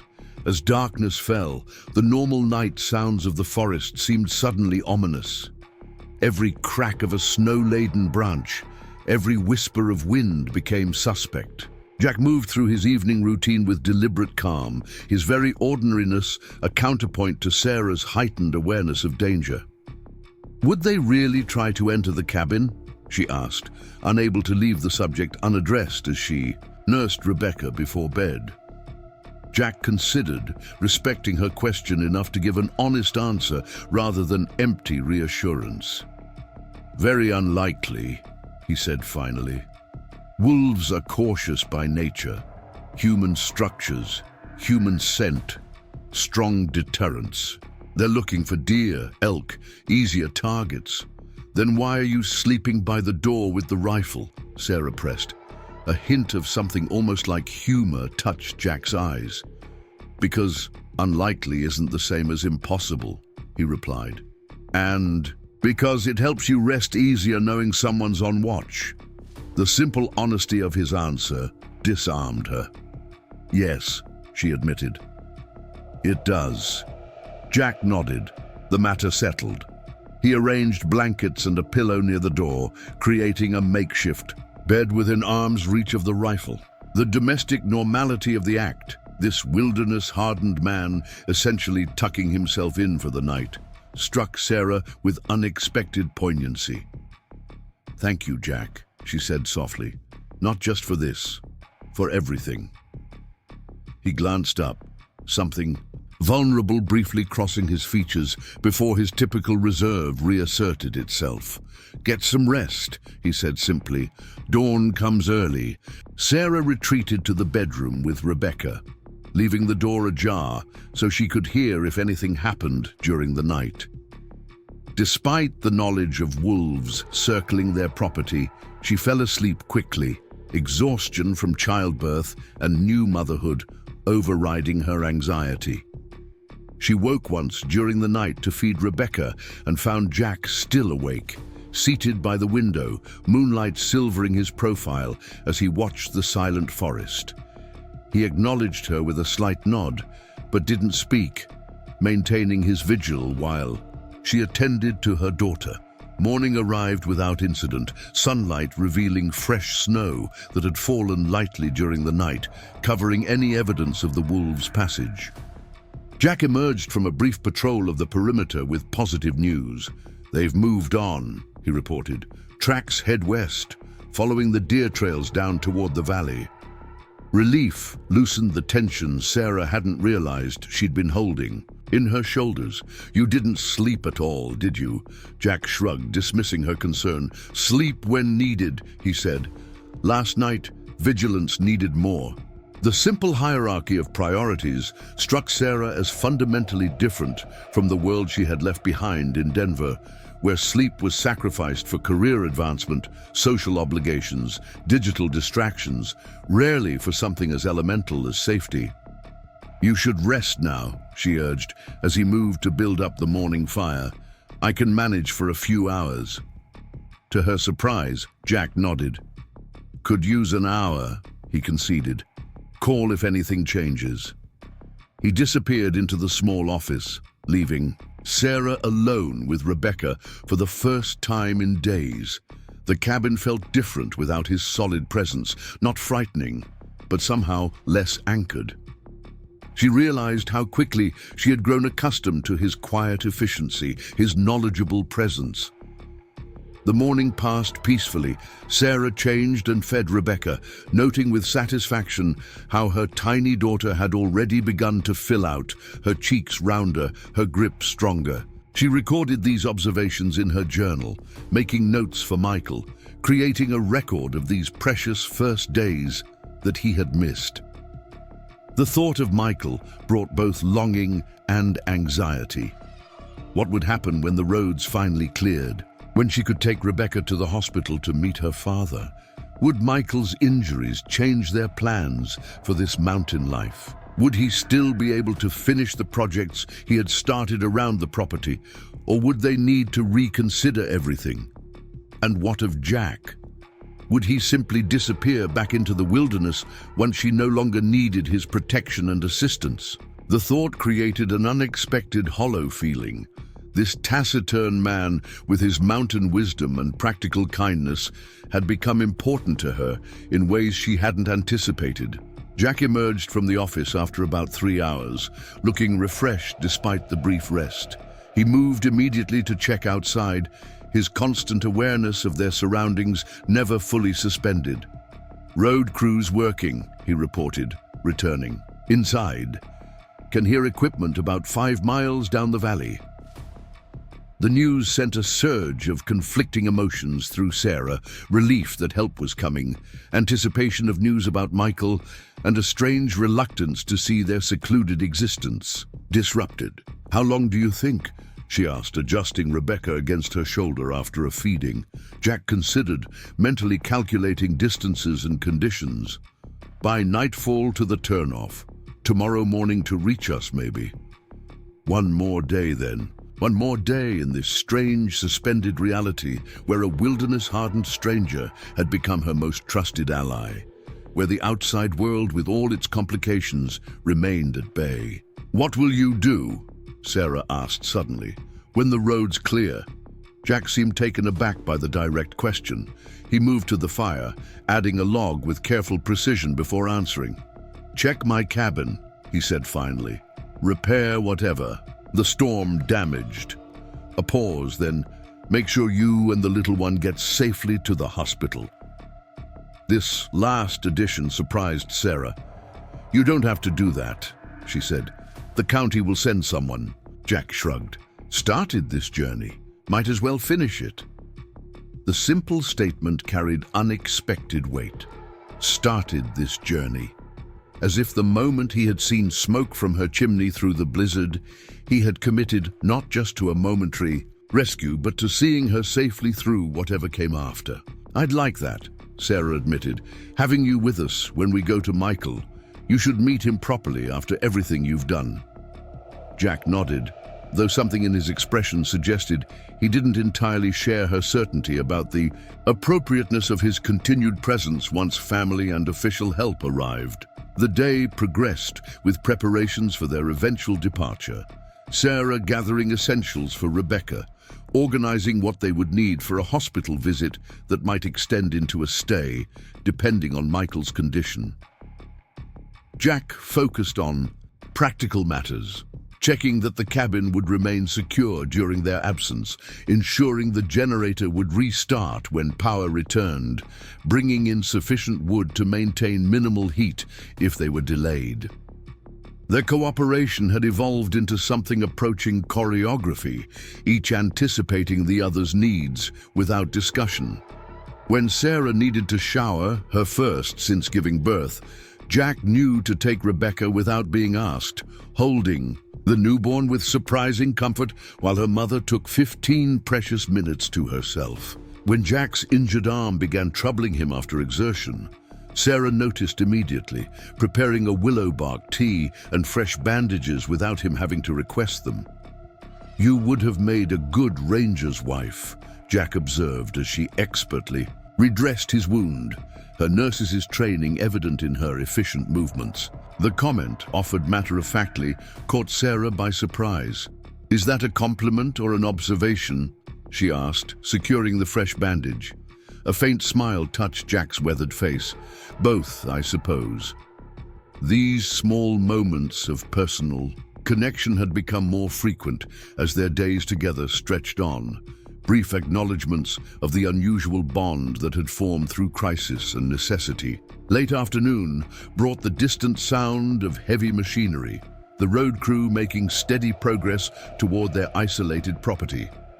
Jack stood on the porch, listening with the focused attention of someone who read mechanical sounds as clearly as others read text. "Snowplow," he reported when he returned inside. "Making good time. Should reach the county road junction by dusk." Sarah nodded, both relieved and strangely reluctant. Their isolation had been challenging, but also oddly peaceful. A cocoon of safety, where Rebecca's first days had been unmarked by the chaos and complications of the outside world. "I should make a list," she said, settling Rebecca in her cradle. "Things we'll need from town before coming back here." Jack watched her for a moment, then asked quietly, "You're planning to return after seeing your husband?" The question carried layers of meaning. Sarah considered carefully before answering. "This is our home," she said finally. "Michael's dream, my dream too eventually. Whatever his injuries, whatever adjustments we need to make, I want to raise Rebecca here, where she can learn the things you've been teaching me, how to read the weather, track animals, understand the mountain's moods." Jack nodded, something like approval warming his typically stoic expression. "Takes grit," he observed. "Mountain, living, you've got it." The simple assessment felt like high praise coming from this self-sufficient man who had survived both wilderness hardships and personal tragedy with quiet dignity. "I've had a good teacher these past days," Sarah acknowledged. Jack dismissed her comment with a slight shake of his head. "Just reminded you of what was already there." As evening approached, Jack prepared what they had come to call Last Supper, the final meal before their isolation would end. He had proven remarkably resourceful with their limited supplies, creating flavorful meals from ingredients Sarah would have considered inadequate. Tonight was no exception. From their dwindling stores, he produced a hearty stew of dried beef, root vegetables from the cellar, and herbs he'd found in Sarah's kitchen. The aroma filled the cabin with a homely comfort at odds with the extraordinary circumstances of the past days. They ate at the small kitchen table, Rebecca sleeping peacefully in her cradle nearby. The domesticity of the scene struck Sarah suddenly. How? Quickly, they had established routines, developed rhythms, created a functional household from crisis. "Do you ever get lonely?" she asked abruptly. "Up in your cabin?" Jack considered the question with his usual thoughtfulness, taking time to formulate a precise answer rather than an easy one. "Yes," he said finally, "but loneliness is different.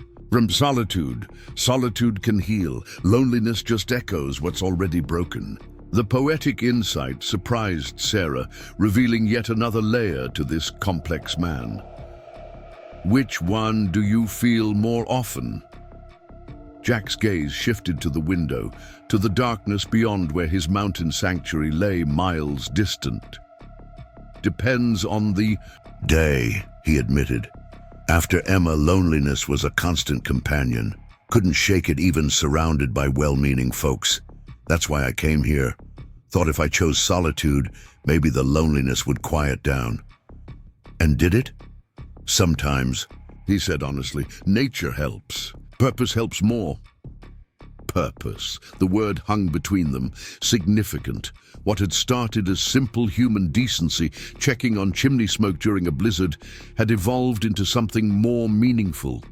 Jack had found purpose in ensuring their safety, sharing his knowledge, preparing them for whatever came next.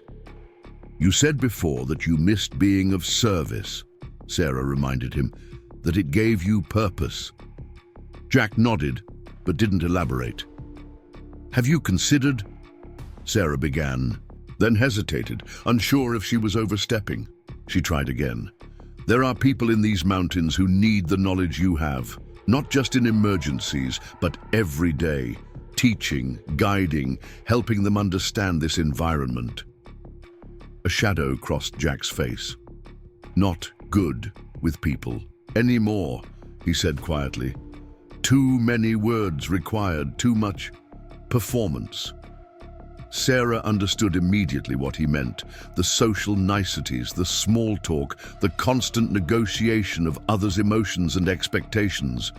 All things that came naturally to many but clearly drained Jack's reserves. "It doesn't have to be groups," she suggested carefully. "Individual mentoring, specific skills, on your terms." Jack didn't respond immediately, but she could see he was considering her words, turning them over with the same deliberate attention. He brought to physical tasks. "Something to think about," he conceded finally, "after winter. The small opening that he might consider reconnecting with community in some limited capacity felt like a victory." Sarah didn't press further, recognizing that for Jack, even this modest acknowledgement represented significant movement. As night settled fully over the mountains, the distant sounds of the road crew faded. They had made substantial progress, but would not reach the cabin until morning.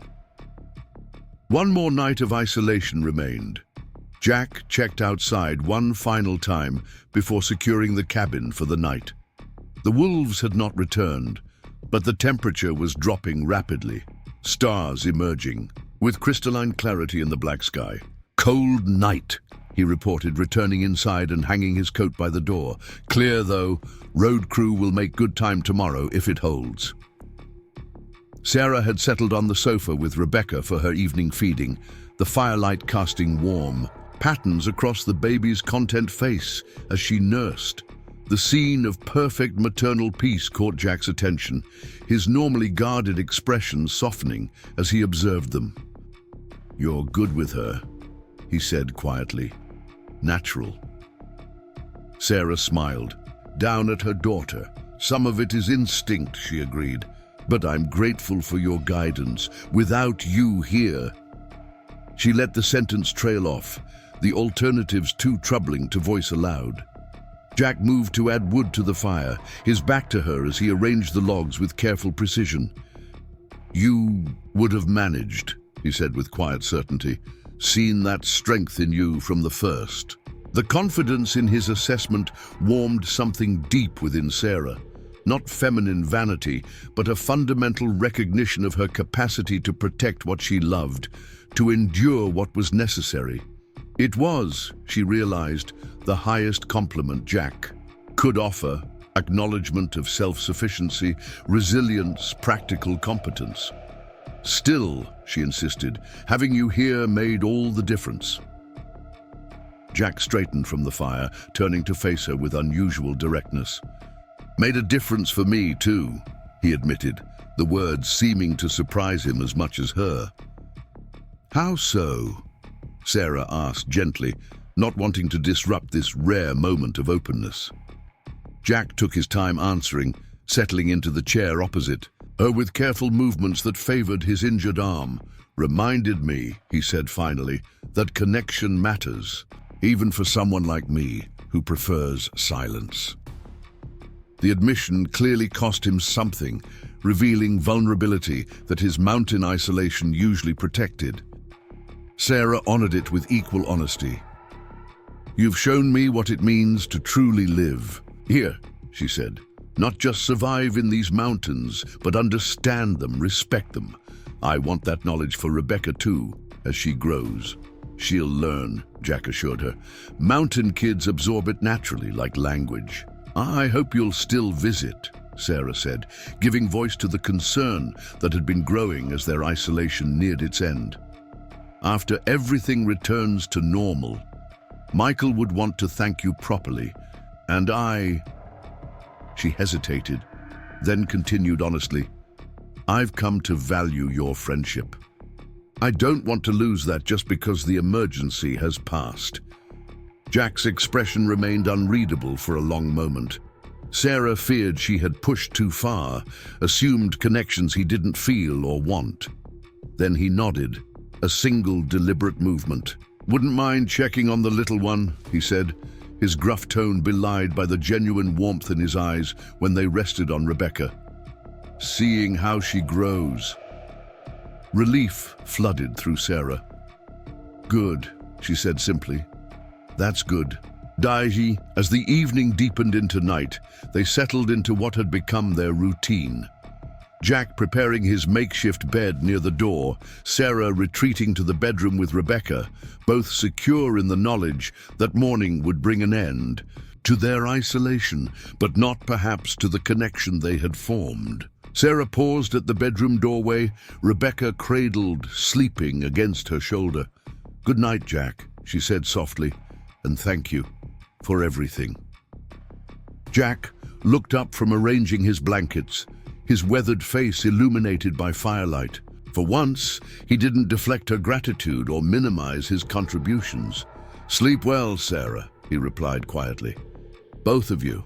In that moment, with the fire crackling and snow beginning to fall again in gentle flakes outside the window, Sarah felt an overwhelming certainty that whatever challenges tomorrow brought, Michael's condition, Rebecca's first journey away, from the cabin, the eventual adjustments to their mountain dream, they would face them with the same resilience that had carried them through the storm. And perhaps, in his own quiet way, Jack would remain a part of their story, not just the silent mountain man who had arrived with help during a blizzard birth, but a continued presence, a bridge between the wilderness and their new family, a keeper of knowledge Rebecca would need as she grew into her identity as a true mountain child. The sound of approaching machinery woke Sarah just after dawn. She blinked in the early morning light filtering through the bedroom window, momentarily disoriented until Rebecca's soft cooing beside her anchored her to reality. For a moment, she lay still, listening to the growing rumble that heralded the End of their isolation. Jack was already up, his makeshift bed near the door neatly folded, coffee brewing on the stove. He stood by the window, watching the county snowplow force its way up their long driveway, a trail of churned snow in its wake. They made good time, he observed, as Sarah emerged from the bedroom with Rebecca bundled against her chest, 2 plows and a medical vehicle behind them. Sarah moved to stand beside him, peering out at the convoy slowly advancing toward the cabin. A surge of emotion washed through her, relief that help had arrived, anticipation of news about Michael, and an unexpected reluctance to see their secluded existence end. I should get dressed properly, she said, suddenly aware that she wore only Michael's flannel shirt over leggings, her hair uncombed, her appearance reflecting the practical priorities of their isolated days. Jack nodded, already moving toward his coat. I'll meet them outside. Give you time. He slipped out the door before Sarah could respond, his tall figure immediately visible through the window as he trudged through snow to greet the approaching vehicles. She watched briefly as he exchanged words with the lead driver, gesturing toward the cabin. Then she retreated to the bedroom to prepare herself and Rebecca for their re-entry into the wider world. She dressed quickly in the warmest clothes that still fit her post-pregnancy body, then carefully dressed Rebecca in the smallest outfit from the collection she'd prepared during her nesting phase. A soft yellow sleeper that still engulfed her tiny frame. Last came a hand-knitted hat that Sarah's mother had sent months ago, anticipating mountain winters. When she emerged, the cabin had already filled with newcomers. 2 county workers in heavy gear, stomping snow from their boots, and a woman in a paramedic's uniform who approached immediately, medical bag in hand. Mrs. Parker? The paramedic asked, her professional assessment already cataloguing Sarah's condition. I'm Kate Bronson, County Emergency Services. How are you feeling? And this must be the baby we've heard about. Rebecca, Sarah supplied, protective instincts flaring at the immediate examination directed at her daughter. We're both doing well. Jack has been taking excellent care of us. And the mention of Jack drew Kate's attention to the tall figure who had positioned himself unobtrusively near the door, his stance suggesting readiness to fade into the background. So, you're the mountain angel everyone's talking about, Kate said, offering him a respectful nod. Sheriff Thompson radioed that you'd made it through to the Parker place. Pretty impressive in that blizzard. Jack's expression registered discomfort at both the attention and the characterization. Did what needed doing, he said shortly, glancing toward Sarah as if seeking rescue from the conversation. Jack's being modest, Sarah interceded smoothly. Without him, I would have delivered alone. His wife was a midwife. He knew exactly what to do. Kate nodded, then returned her focus to Sarah and Rebecca. I'd like to check you both out before we head down to Riverstone, she said, setting her bag on the kitchen table. Standard protocol after a non-hospital birth, especially in these conditions. Sarah submitted to the examination with the patience of someone who understood medical necessity, though she knew with absolute certainty that both she and Rebecca were thriving. Jack used the distraction to slip outside, ostensibly to confer with the county workers about road conditions. Blood pressure's good, Kate noted as she removed the cuff from Sarah's arm. Baby's color is excellent. Good muscle. Tone, strong reflexes. You did remarkably well out here. She paused, then added with professional frankness, though I wouldn't recommend unassisted mountain births as a general practice. Sarah smiled, settling Rebecca back against her shoulder after the examination. Believe me, it wasn't the plan, but it wasn't really unassisted. Jack arrived just in time. Kate packed her equipment, her expression thoughtful. He's something of a legend around these parts, you know. Lives way up past timberline. Some folks go years without spotting him. Kind of a mountain myth until he appears exactly when someone, needs help. This characterization of Jack intrigued Sarah. In their days together, she had come to see him as intensely practical, grounded in reality rather than legend. Yet she could understand how his isolated lifestyle and uncanny ability to navigate impossible conditions might transform him into something mythic in local imagination. "He's a good man," she said simply. "We owe him everything." "Well, he certainly picked the right chimney to investigate," Kate observed. "Now, about your husband," Sarah tensed immediately. "You have news. How is Michael?" Kate's expression softened to professional compassion. "He's stable. Multiple fractures, some internal injuries that required surgery. He was severely hypothermic when search and rescue found him, but he received treatment quickly enough to prevent permanent damage. He's been asking for you since he regained consciousness yesterday." Relief weakened Sarah's knees, forcing her to sit on the nearest chair. Michael was alive, injured but alive and conscious. The knowledge released a tension she had been carrying since his departure days ago. "When can we see him?" she asked, automatically including Rebecca in the question. "That's why I'm here," Kate replied. "We're cleared to transport you to Glenwood Springs Regional as soon as you're packed and ready. The roads are passable now, if slow-going in sections." Sarah nodded, mind already cataloguing what they would need for the journey. "Give me 15 minutes, she said, rising with new energy despite her still recovering body. Kate watched her with professional approval. "Take your time. I'll help, if you need it." Outside, Jack was assisting the county workers in clearing a wider path to the vehicle, his tall figure moving with purposeful efficiency despite his injured arm. Sarah could see through the window how naturally he interacted with the men, sparse, words communicating more through gesture and shared understanding of the task than through conversation. She moved through the cabin gathering essentials, diapers, changes of clothes for Rebecca, her own necessary items, the journal where she had documented Rebecca's first days. The medical supplies Jack had used during the birth she left organized. On the bathroom shelf, they might need them again before proper replacements could be obtained. When she had packed a small duffel with their immediate needs, Sarah paused, surveying the cabin that had been both prison and sanctuary during the past extraordinary days. The fire still burned steadily in the hearth, the dishes from their morning coffee sat washed in the drying rack, the makeshift cradle Jack had constructed stood ready beside the sofa. Everything looked so ordinary, bearing no visible evidence of the life-altering events that had transpired within these walls. Yet Sarah knew the cabin had been transformed in ways that had nothing to do with physical appearance, consecrated by birth, by survival, by connections forged through crisis. A knock at the door broke her reverie. Jack entered, bringing a gust of cold air and the scent of pine with him.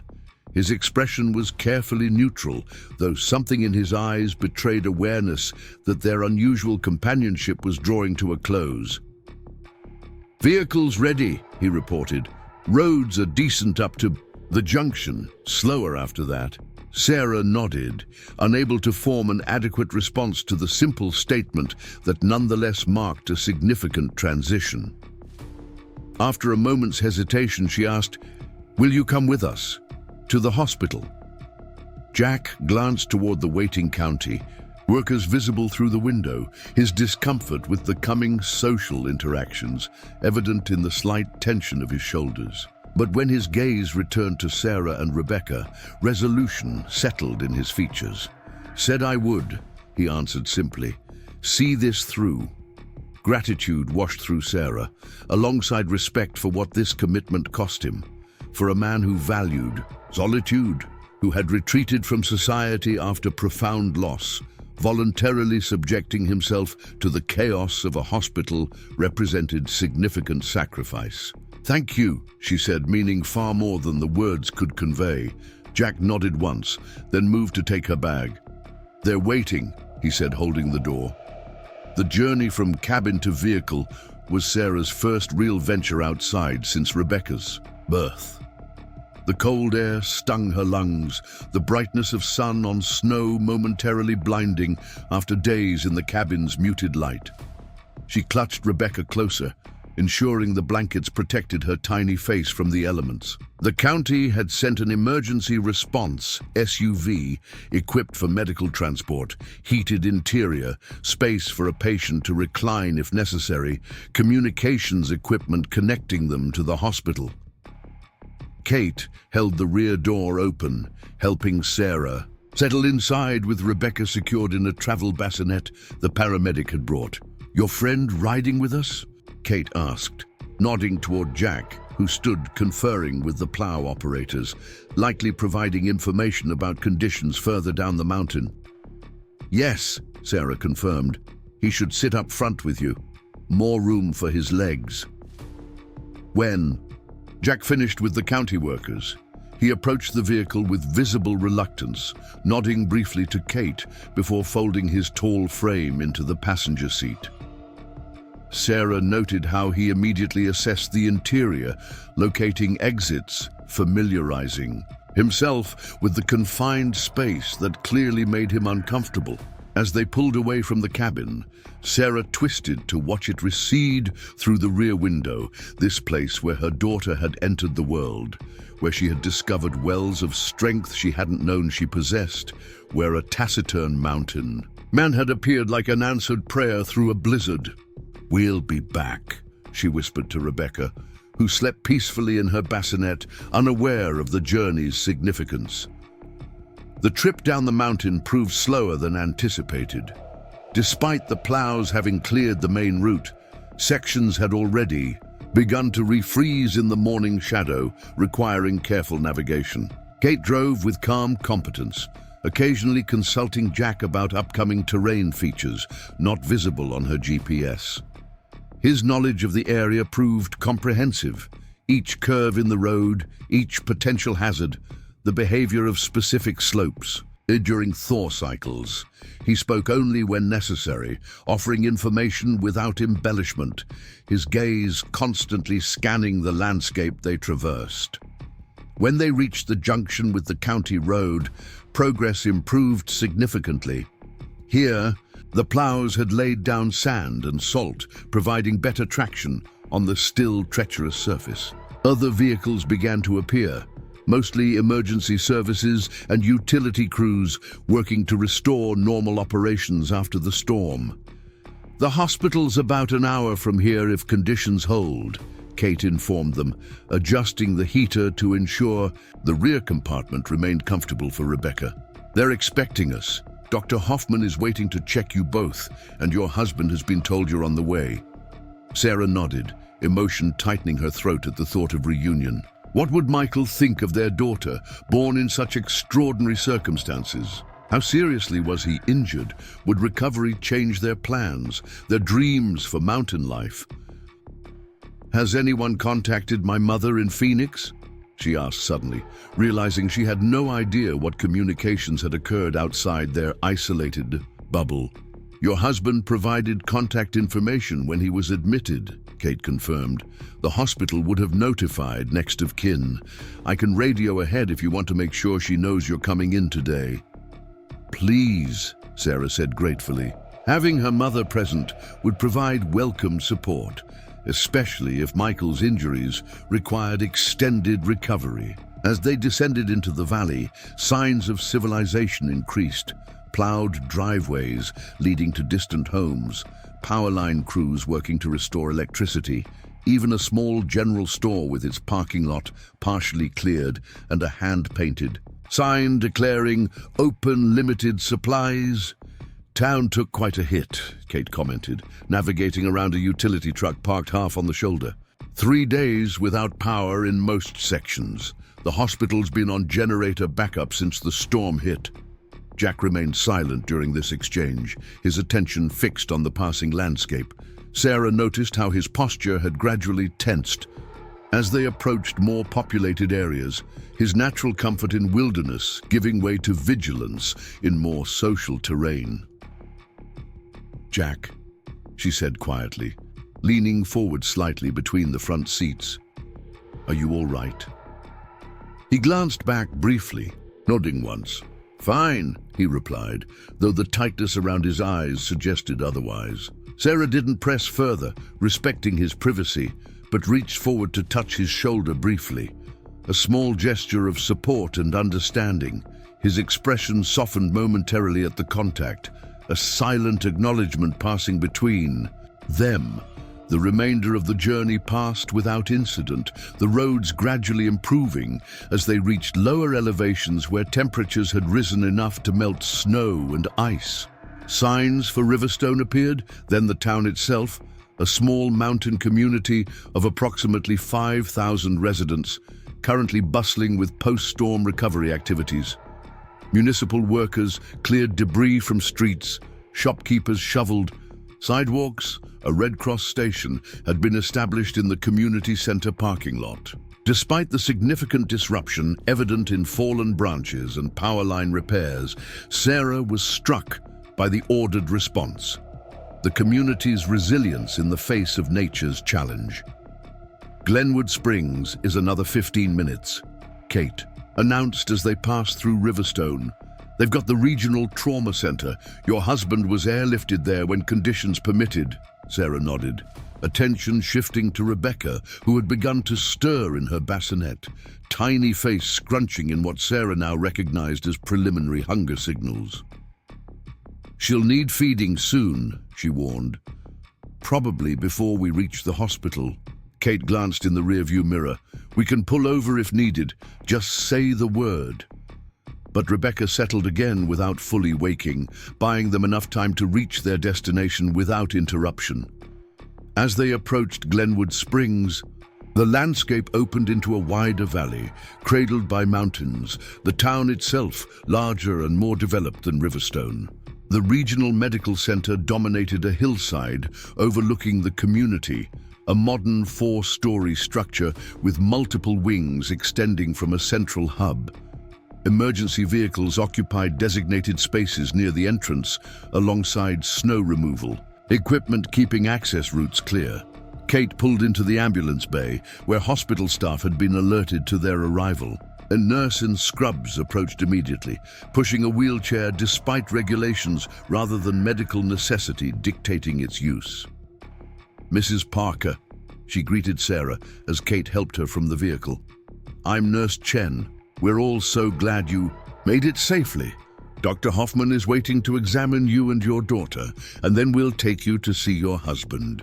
Sarah nodded, settling into the wheelchair with Rebecca cradled against her chest. The prospect of navigating the hospital's busy corridors made the offered transportation appealing, despite her generally good recovery. She glanced back for Jack, concerned he might disappear now that they had reached their destination. He stood uncertainly beside the vehicle, clearly uncomfortable with the institutional setting, but making no move to leave. "He's coming with us," Sarah informed Nurse Chen firmly. "Jack Reeves, he delivered my baby during the blizzard." The nurse's expression registered surprise, followed by warm approval. "Of course. We've heard about you, Mr. Reeves. Please follow us." Jack nodded stiffly, falling into step behind the wheelchair as they entered the hospital. Sarah noticed how he scanned each new environment they passed through, corridors, elevator, ward entrance, not with fear, but with the habitual vigilance of someone accustomed to identifying potential threats and escape routes in any situation. They were shown to an examination room in the maternity wing, where Dr. Hoffman, a woman in her 50s with silver-streaked hair and an air of brisk competence, waited to perform a thorough check of both mother and baby. "Remarkable," she pronounced after completing her examination. "Both of you are in excellent condition, considering the circumstances. No signs of infection, good color, normal vital signs." She glanced toward Jack, who had positioned himself near the door, an unobtrusive guardian. "You must have had good help." Sarah smiled, reaching for Rebecca, who had been briefly examined on the pediatric scale. "The best," she confirmed. Jack knew exactly what to do. Dr. Hoffman approached Jack directly, extending her hand. "On behalf of the medical staff, thank you. Unassisted births in remote locations can have very different outcomes." Jack accepted the handshake with obvious discomfort at being the focus of attention. "She did the work," he deflected. "I just helped." The doctor seemed to sense his unease, concluding the interaction quickly. "Mrs. Parker, we've arranged a room for you and Rebecca near your husband's. He's in the orthopedic wing recovering from surgery. His doctors have cleared him for a brief visit today." Sarah's heart quickened at the imminent reunion. "How serious are his injuries?" she asked, needing more specific information than Kate had been able to provide. Dr. Hoffman's expression remained professionally neutral. "Multiple fractures. Right. Femur, left radius and ulnar, 3 ribs. Internal bruising requiring surgical intervention to address bleeding. Moderate hypothermia upon admission. He's stable now, making good progress, but full recovery will take time." The clinical assessment painted a sobering picture, but one far better than the worst scenarios Sarah had imagined during their isolation. Michael was alive, conscious, healing, everything else they could face together. "When can I see him?" she asked, already gathering Rebecca more securely against her shoulder. "We'll take you now," Dr. Hoffman replied. "But first, you might want a moment to refresh. There's a private bathroom through that door. Nurse Chen will show you to your husband's room when you're ready." After the doctor departed, Sarah took advantage of the opportunity to wash her face, brush her hair, and change Rebecca's diaper. Throughout these preparations, Jack remained near the door, his discomfort with the institutional environment evident in his posture, but his determination to see his commitment through equally clear. "Jack," Sarah said gently as she finished preparing Rebecca for the meeting with her father, "you don't have to stay if this is too much. You've already done more than anyone could have asked." He considered her words, conflict visible in his expression. "Want to make sure you're settled," he said finally. "That he's—" He hesitated, seemingly searching for the right way to express his concern. "That Michael will be able to take care of us?" Sarah suggested softly. Jack nodded, a single decisive movement. "Said I'd see this through," he reiterated. Sarah approached him, Rebecca cradled in one arm, and placed her free hand on his forearm, the uninjured one. "And you have," she assured him, "more than fulfilled. Any obligation, but I understand if you need to go." For a moment, Jack's carefully maintained reserve faltered, something vulnerable flickering in his eyes. "Would like to know you'll be all right," he admitted quietly. The simple honesty of his concern touched Sarah deeply. This man, who had entered their lives through storm and necessity, genuinely cared about their welfare beyond immediate survival. "Come meet Michael," she suggested. "Then decide." Jack hesitated, then nodded. Nurse Chen returned to escort them to the orthopedic wing, navigating hospital corridors that seemed excessively bright and noisy after days in the cabin's muted atmosphere. Sarah found herself unconsciously positioning her body to shield Rebecca from the stimulation, a protective instinct Jack seemed to notice and approve of, judging by his slight nod. They paused outside room 412, where Nurse Chen knocked gently before opening the door. "Mr. Parker, your wife and daughter are here." Sarah took a deep breath, then stepped into the room, Jack following with visible reluctance. Michael lay propped against pillows, his right leg elevated in a complex brace, left arm in a cast, monitors beeping softly beside his bed. Despite the medical apparatus surrounding him, his face lit with joy when he saw Sarah, then transformed, to wonder as his gaze fell on the bundle in her arms. "Sarah," he breathed, voice rough with emotion. "Oh my God, you both made it." She moved swiftly to his bedside, careful of the various tubes and wires, tears blurring her vision. "Michael," she whispered, leaning to kiss him gently. Meet your daughter, Rebecca Parker." Michael's uncasted right hand trembled as he reached to touch his daughter's face, a single finger tracing her cheek with infinite tenderness. "She's perfect," he managed, voice breaking. "When they told me you delivered during the storm, alone at the cabin, I've never been so terrified." "Not alone," Sarah corrected, glancing toward Jack, who had remained near the door, an awkward sentinel. "Jack found us just in time. He delivered Rebecca, kept us warm, protected us until the roads cleared." Michael's attention shifted to the tall figure by the door, his expression transforming from confusion to profound gratitude.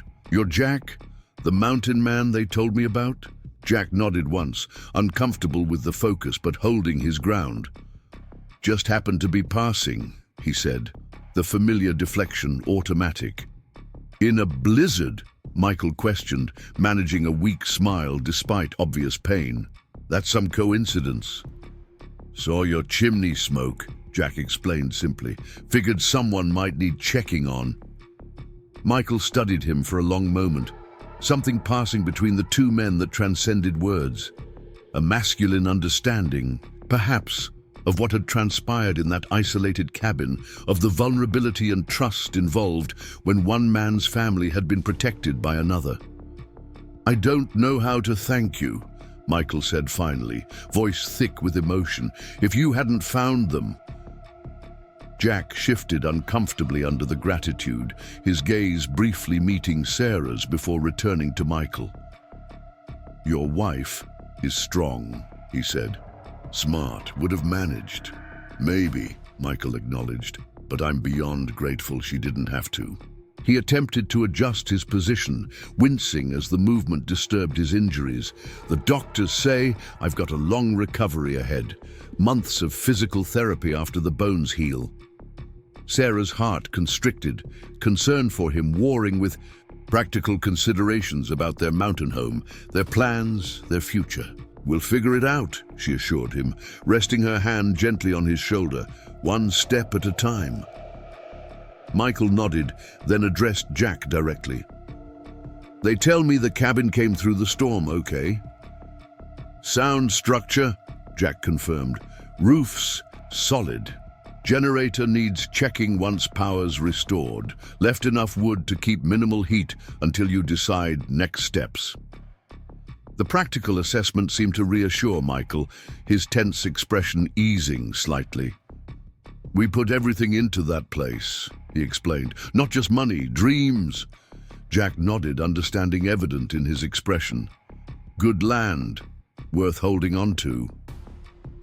"That's what I told Sarah when we first saw it," Michael said, a hint of his usual enthusiasm breaking through the pain medication haze.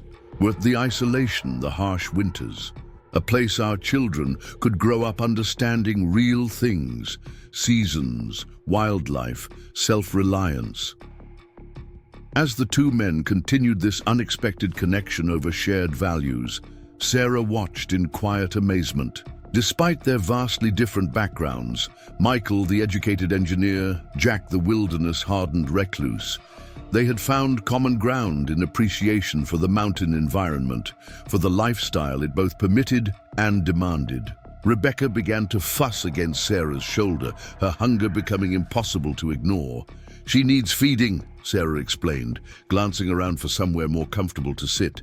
Nurse Chen, who had remained discreetly by the door, immediately stepped forward. "Let me help you get settled," she offered, indicating a cushioned chair in the corner. "We should keep this first visit brief anyway. Mr. Parker needs his rest, and you both need to get settled in your room." Michael looked disappointed but nodded in understanding. "Will you come back later?" he asked Sarah, his hand lingering on Rebecca's foot as if reluctant to break the physical connection to his daughter. "As soon as they'll let us," she promised, leaning to kiss him gently. "Rest now. Focus on healing." As Sarah moved to the chair to feed Rebecca, Jack approached Michael's bedside with uncharacteristic hesitation. "I should go," he said simply. "Let you rest." Michael reached out his unbandaged hand. "Wait, I need to know how to contact you. When I'm back on my feet, I want to thank you properly." Jack reluctantly accepted the handshake, discomfort with the social ritual evident in his posture. "No need," he insisted. "There's every need," Michael countered with surprising firmness given his condition. "You saved my family. At minimum, I owe you a proper meal when I'm home again." Something shifted in Jack's expression, a brief softening. Around the eyes, perhaps recognition of the genuine connection being offered, rather than mere social obligation. "Thompson at the ranger station knows how to reach me," he conceded finally, "if needed." Michael nodded, accepting this minimal concession. "We'll be in touch," he promised. "And Jack, I mean it. Thank you." Jack acknowledged this with a slight nod, then turned to where Sarah sat nursing Rebecca, approaching with the same quiet respect he had maintained throughout their days together. "You're settled now," he observed, not quite a question. Sarah looked up at him, this man who had appeared through a blizzard exactly when needed, who had guided her through childbirth with calm competence, who had protected them through isolation with unwavering commitment. "Thanks to you," she said softly. "Will you be all right getting back to your cabin?" A faint smile touched his weathered features. "Been managing mountain travel a long time." "Still," Sarah pressed, "your arm needs proper care. Promise me you'll have the clinic in Riverstone check it in a few days." Jack considered, then nodded. "Once. Fair trade," he conceded. "You take care of your family, I'll get the arm looked at." The simple agreement felt momentous. Jack accepting help, acknowledging his own needs, making a commitment to future contact with the community rather than immediate retreat to isolation. "Will we see you again?" Sarah asked directly, needing to know if this extraordinary connection would continue in some form. Jack's gaze shifted to Rebecca, something softening in his expression as he observed the newborn nursing contentedly. "Spring comes," he said after a thoughtful pause. "Easier travel then. Might check the property, make sure things are in order." The indirect answer was nonetheless a promise, delivered in Jack's characteristic understated manner. He would return, would maintain some connection to them, would not simply disappear back into wilderness legend. "We'll look forward to it," Sarah said, meaning it deeply. Rebecca's going to need her mountain godfather to teach her about the wildlife when she's older. Surprise registered briefly in Jack's eyes at the unexpected designation, followed by something that might have been honored pleasure quickly concealed behind his usual reserve. "Should go," he said gruffly, emotion making him more taciturn than usual. "Let you be with your husband." Sarah nodded, understanding his need for retreat after so much social interaction and emotional exposure. "Be safe," she said simply. Jack's gaze held hers for a moment longer, conveying what he wouldn't express in words. Concern, care, a connection forged through extraordinary circumstances that had somehow transcended mere emergency response. "You, too," he replied. Then with a final nod to Michael, he turned and slipped from the room as quietly as he had entered their lives. A shadow, moving with purpose, a presence, felt as much as seen. As the door closed behind him, Sarah felt a momentary pang of loss, quickly replaced by certainty that this was not truly goodbye. Jack Reeves had entered their lives through storm and necessity, but something told her he would remain connected through choice, and perhaps, though he might never admit it, through affection. "He's really something," Michael observed from the bed, his voice reflecting genuine admiration, like someone from another time. Sarah nodded, adjusting Rebecca slightly as she continued nursing. "He saved us," she said simply. "But more than that, he taught me things about living in the mountains that I might never have learned otherwise. Skills, awareness, different ways of seeing." "We'll need that knowledge," Michael said thoughtfully, "especially now that I'll be sidelined for months. If we're going to make it work up there with a newborn through the rest of winter, are you having doubts?" Sarah asked gently, recognizing the uncertainty in his tone. About the cabin, our plans? Michael was silent for a long moment, his gaze moving from his casted limbs to his wife and daughter. Not doubts exactly, he said finally. More like reassessment. The accident made me realize how quickly things can go wrong up there, how vulnerable isolation makes us. Sarah nodded, understanding his concern intimately after their experience. It's something to consider carefully, she acknowledged. But Michael, Rebecca was born in that cabin, our first home as a family, and I've never felt stronger or more capable than I did bringing her into the world there, finding ways to keep us both safe until help arrived. Something shifted in Michael's expression. Surprise followed by dawning comprehension, as if seeing his wife anew, recognizing changes the experience had wrought in her. "You really want to go back?" he said, not questioning but confirming. "I do," Sarah admitted. "Not immediately.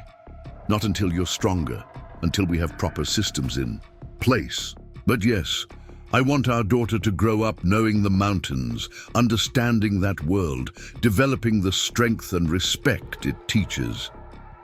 She paused, then added quietly, "Jack, help me see that more clearly."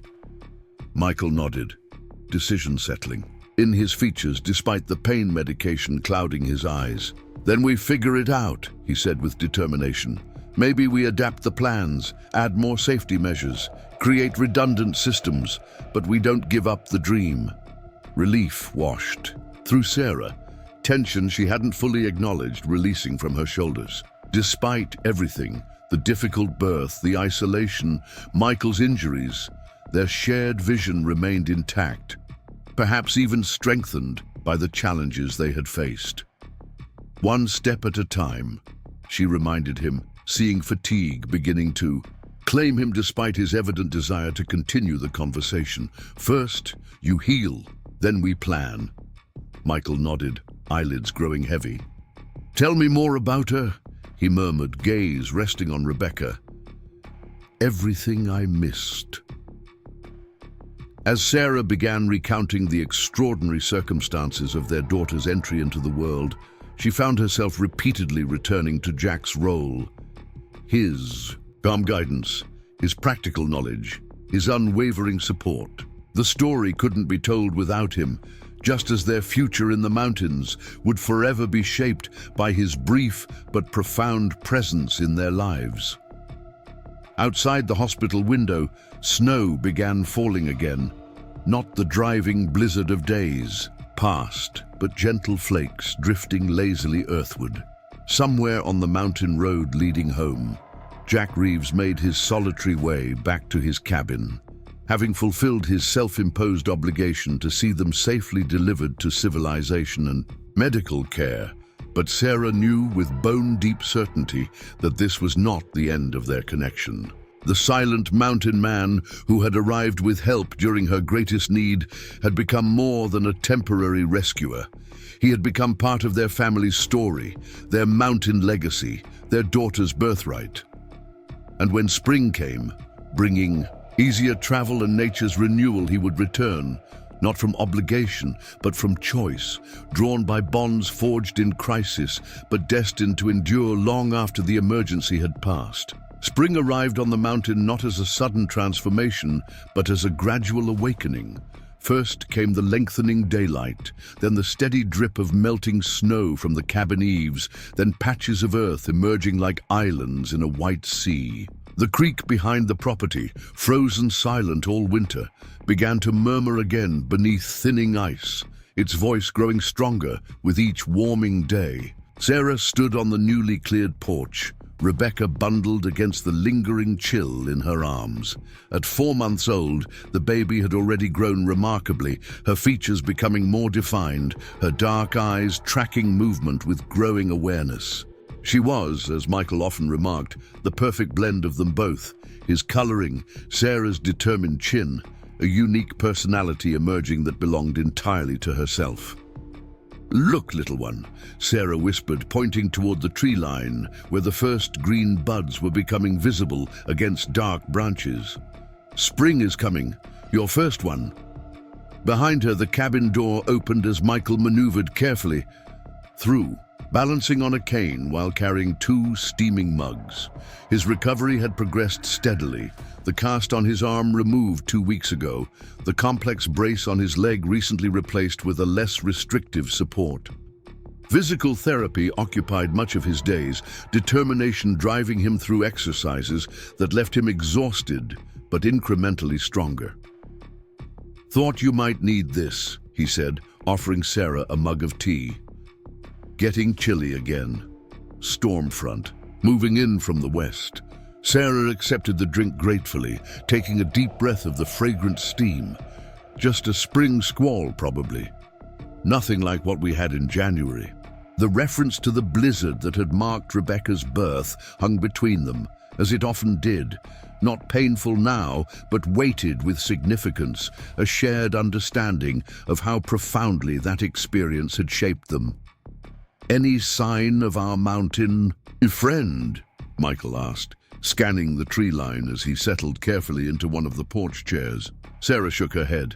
"Not yet. But he'll come." He said spring, and Jack doesn't make promises lightly.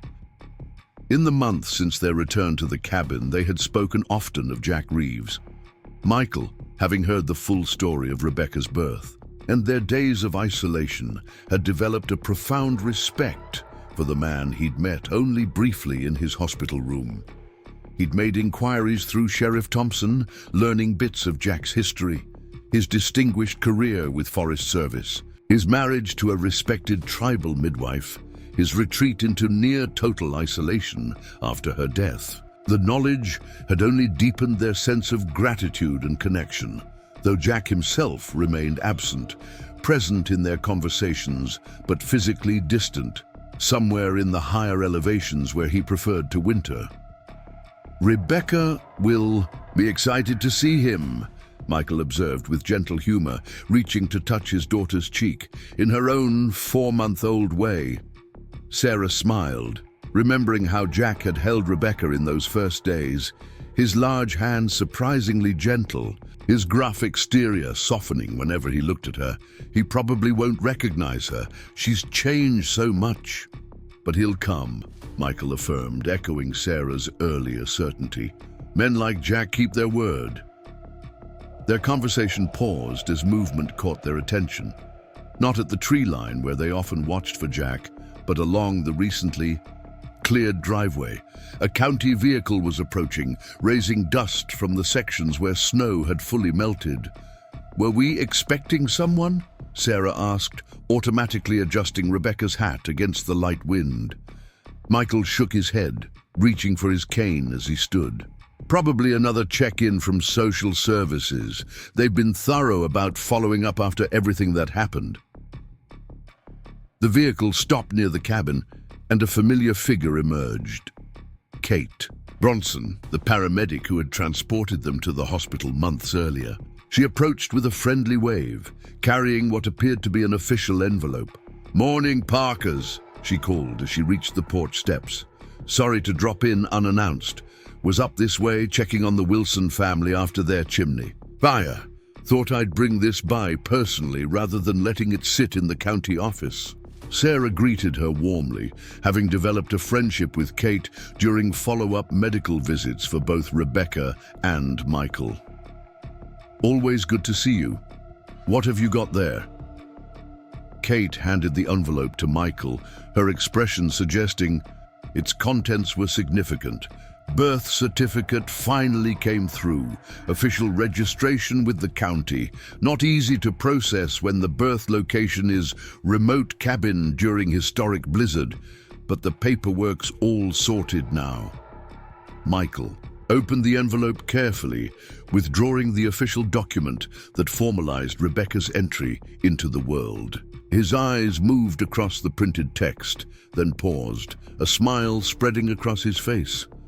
"You listed him," he said softly to Sarah, turning the certificate so she could see.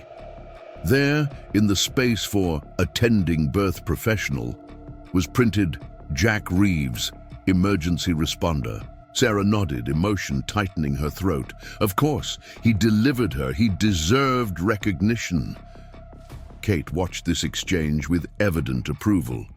Sheriff Thompson helped with the classification, said Mountain Guardian Angel wasn't an official category in the county system. They all chuckled at this, the humor easing the emotional weight of the moment. Kate declined their invitation to stay for coffee, citing other stops on her rounds, but paused before returning to her vehicle. "Speaking of your guardian angel," she said, glancing toward the forest edge, "there have been sightings recently." Jacobs over in Potter's Valley said a tall guy on horseback helped his boy when he got turned around hiking last week. Matched Reeves's description.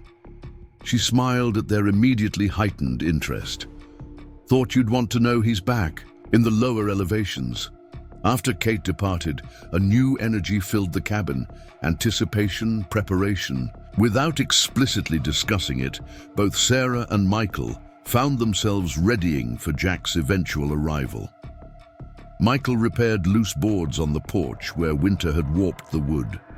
Sarah baked bread, the scent filling the cabin with homely welcome.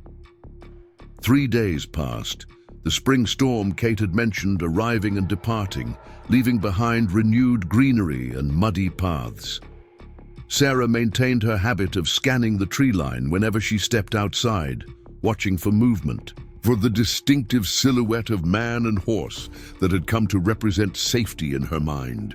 On the 4th day, while Michael napped with Rebecca on his chest, his favorite position since gaining sufficient mobility to safely hold her, Sarah decided to walk to the creek behind the property.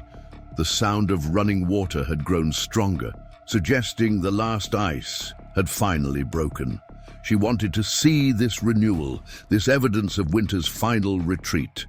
The path was soggy underfoot, requiring careful navigation, but the effort felt good after months of confinement. First by weather, then by Rebecca's newborn needs, then by Michael's recovery. Sarah breathed deeply of the pine-scented air, feeling muscles loosen with each step.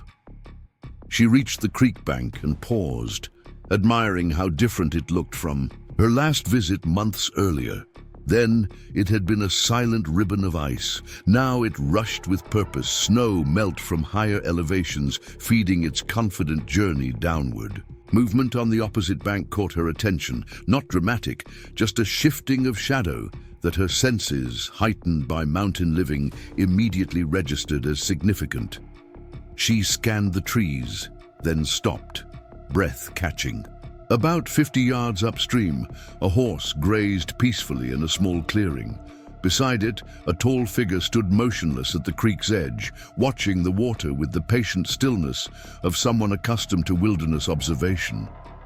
Sarah didn't call out, didn't wave. Something told her such gestures would be unnecessary, perhaps even unwelcome.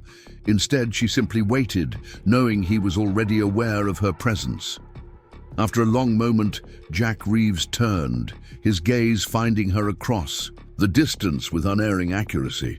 He remained still, as if waiting for her to determine the nature of this encounter, whether to approach or simply acknowledge from afar.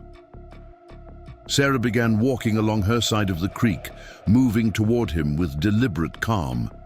As she drew closer, she could see changes in him, his beard trimmed shorter than before, his winter clothing exchanged for lighter layers appropriate to the season, his injured arm moving normally as he adjusted his hat in greeting. When she reached the narrowest point in the creek, where stones created a natural crossing, she paused. "You came back," she said simply, her voice carrying across the rushing water. Jack nodded once. "Said I would," he replied, the familiar economy of words oddly comforting after months of absence. "We've been watching for you," Sarah admitted. "Michael's eager to thank you properly now that he's regained mobility." Something like amusement flickered in Jack's weathered features. "No thanks needed," he said, the expected deflection delivered with less force than before. Sarah smiled, recognizing the slight softening in his habitual reserve. Nevertheless, we insist. Rebecca's changed so much, you wouldn't recognize her. At the mention of the baby, genuine interest animated Jack's expression. Growing well? Thriving, Sarah confirmed. Strong lungs, solid grip, curious about everything. A true mountain girl, just as you predicted. Satisfaction settled in Jack's stance, as if this confirmation justified his journey down from higher elevations. He glanced at the cabin visible through the trees, then back to Sarah, unspoken question in his eyes. "Please come," she invited, answering his silent inquiry. "Michael's napping with Rebecca, but they'll be awake soon. We have fresh bread, coffee." Jack hesitated, old habits of isolation visibly warring with newer impulses toward connection. Then he nodded, a single decisive movement. For a while, he conceded, moving to collect Thunder's reins. They walked separately but together, Jack leading his horse along his side of the creek until they reached a wider crossing downstream, Sarah keeping pace on her bank. When he forded the water and joined her on the cabin's side, she noticed his limp had improved, though not disappeared entirely. "Your arm healed well," she observed, as they walked side by side toward the clearing where the cabin stood. "Good stitching," Jack acknowledged, the closest he might come to complimenting her medical skill. "And you kept your promise, had it checked at the clinic." He nodded, surprising her with an elaboration. "Dr. Martinez said you did professional work, minimal scarring." The fact that he had sought medical follow-up, had engaged with another person enough to remember their name, struck Sarah as significant progress for this solitary man. Something had shifted in him during their days together, perhaps. Some reconnection to human community that winter isolation had not fully erased. As they approached the cabin, Michael appeared on the porch, Rebecca in his arms. He had clearly spotted them from the window, his face alight with recognition and welcome, despite never having properly met Jack in non-emergency circumstances. "Jack Reeves," he called, voice warm with genuine pleasure. "I was beginning to think Sarah had imagined you." Jack's mouth twitched in what might almost have been a smile, his pace unhurried but steady as they reached the porch steps. "Mr. Parker," he acknowledged with a nod. "Recovery progressing?" "Michael, please," came the immediate correction. "And yes, better every day. Though I wouldn't recommend taking a truck off Miller's Pass as a shortcut. Highly inefficient travel method." The gentle self-deprecation seemed to ease Jack's habitual caution around new people. He secured Thunder to the porch railing with practiced movements, then turned his attention to Rebecca, who watched him with solemn curiosity from her father's arms. "She's grown," he observed, studying her with evident interest. "Would you like to hold her?" Michael offered, already moving to transfer the baby before Jack could refuse. "She's much sturdier now than when you last saw her." Jack accepted, Rebecca with surprising readiness, his large hands supporting her with the same confidence he had shown in her first hours of life. The baby stared up at him, momentarily serious, then broke into a gummy smile that transformed her entire face. Something powerful moved across Jack's weathered features. Surprise, recognition, perhaps a bittersweet echo of what might have been in his own life. He didn't smile back, not quite, but his expression softened in a way Sarah had witnessed only rarely during their days of crisis. "Strong girl," he murmured approvingly. "Good eyes, aware." "She gets that from Sarah," Michael said proudly. "The watchfulness, already notices everything." Jack nodded, still studying Rebecca with uncharacteristic openness. "Mountain child." He pronounced the same designation he had used in those first days. "Born in storm, won't fear weather." The assessment made both parents smile, recognizing the wilderness wisdom that seemed simultaneously ancient and practical. Rebecca reached up, tiny fingers grasping at Jack's beard with determined curiosity. "Coffee inside," Sarah suggested, noticing how Jack made no move to return the baby despite her grabbing. "And we have questions," if you're willing, about plant identification, wildlife patterns, things we should know, raising a child here. Jack glanced between them, clearly recognizing the invitation for what it was. Not just hospitality, but an opening for continued connection, a role in their family's mountain education if he chose to accept it. For a moment, his habitual reserve seemed to reassert itself, the impulse toward isolation visible in his hesitation. Then Rebecca laughed, a bright sound that seemed to cut through complexity, and Jack's decision settled in his expression. Could stay a while, he conceded, following them into the cabin that had witnessed their shared crisis months earlier. Some things worth knowing, raising a mountain child right. As Sarah prepared coffee and Michael arranged chairs, Jack moved to the window with Rebecca, pointing out a red-tailed hawk circling above the clearing, speaking to her in low tones as if she understood every word. Perhaps, Sarah thought, watching them. She did, absorbing not the specific meaning, but the cadence of connection to this place, this life, this mountain legacy they were building. Outside, spring continued its steady advance up the mountainside. Inside, bridges carefully constructed across the distances between people held firm, supporting journeys that none of them could have anticipated when winter's fury had first thrown them together. Up next, you've got two more standout stories, right on your screen. If this one hit the mark, you won't want to pass these up. Just click and check them out.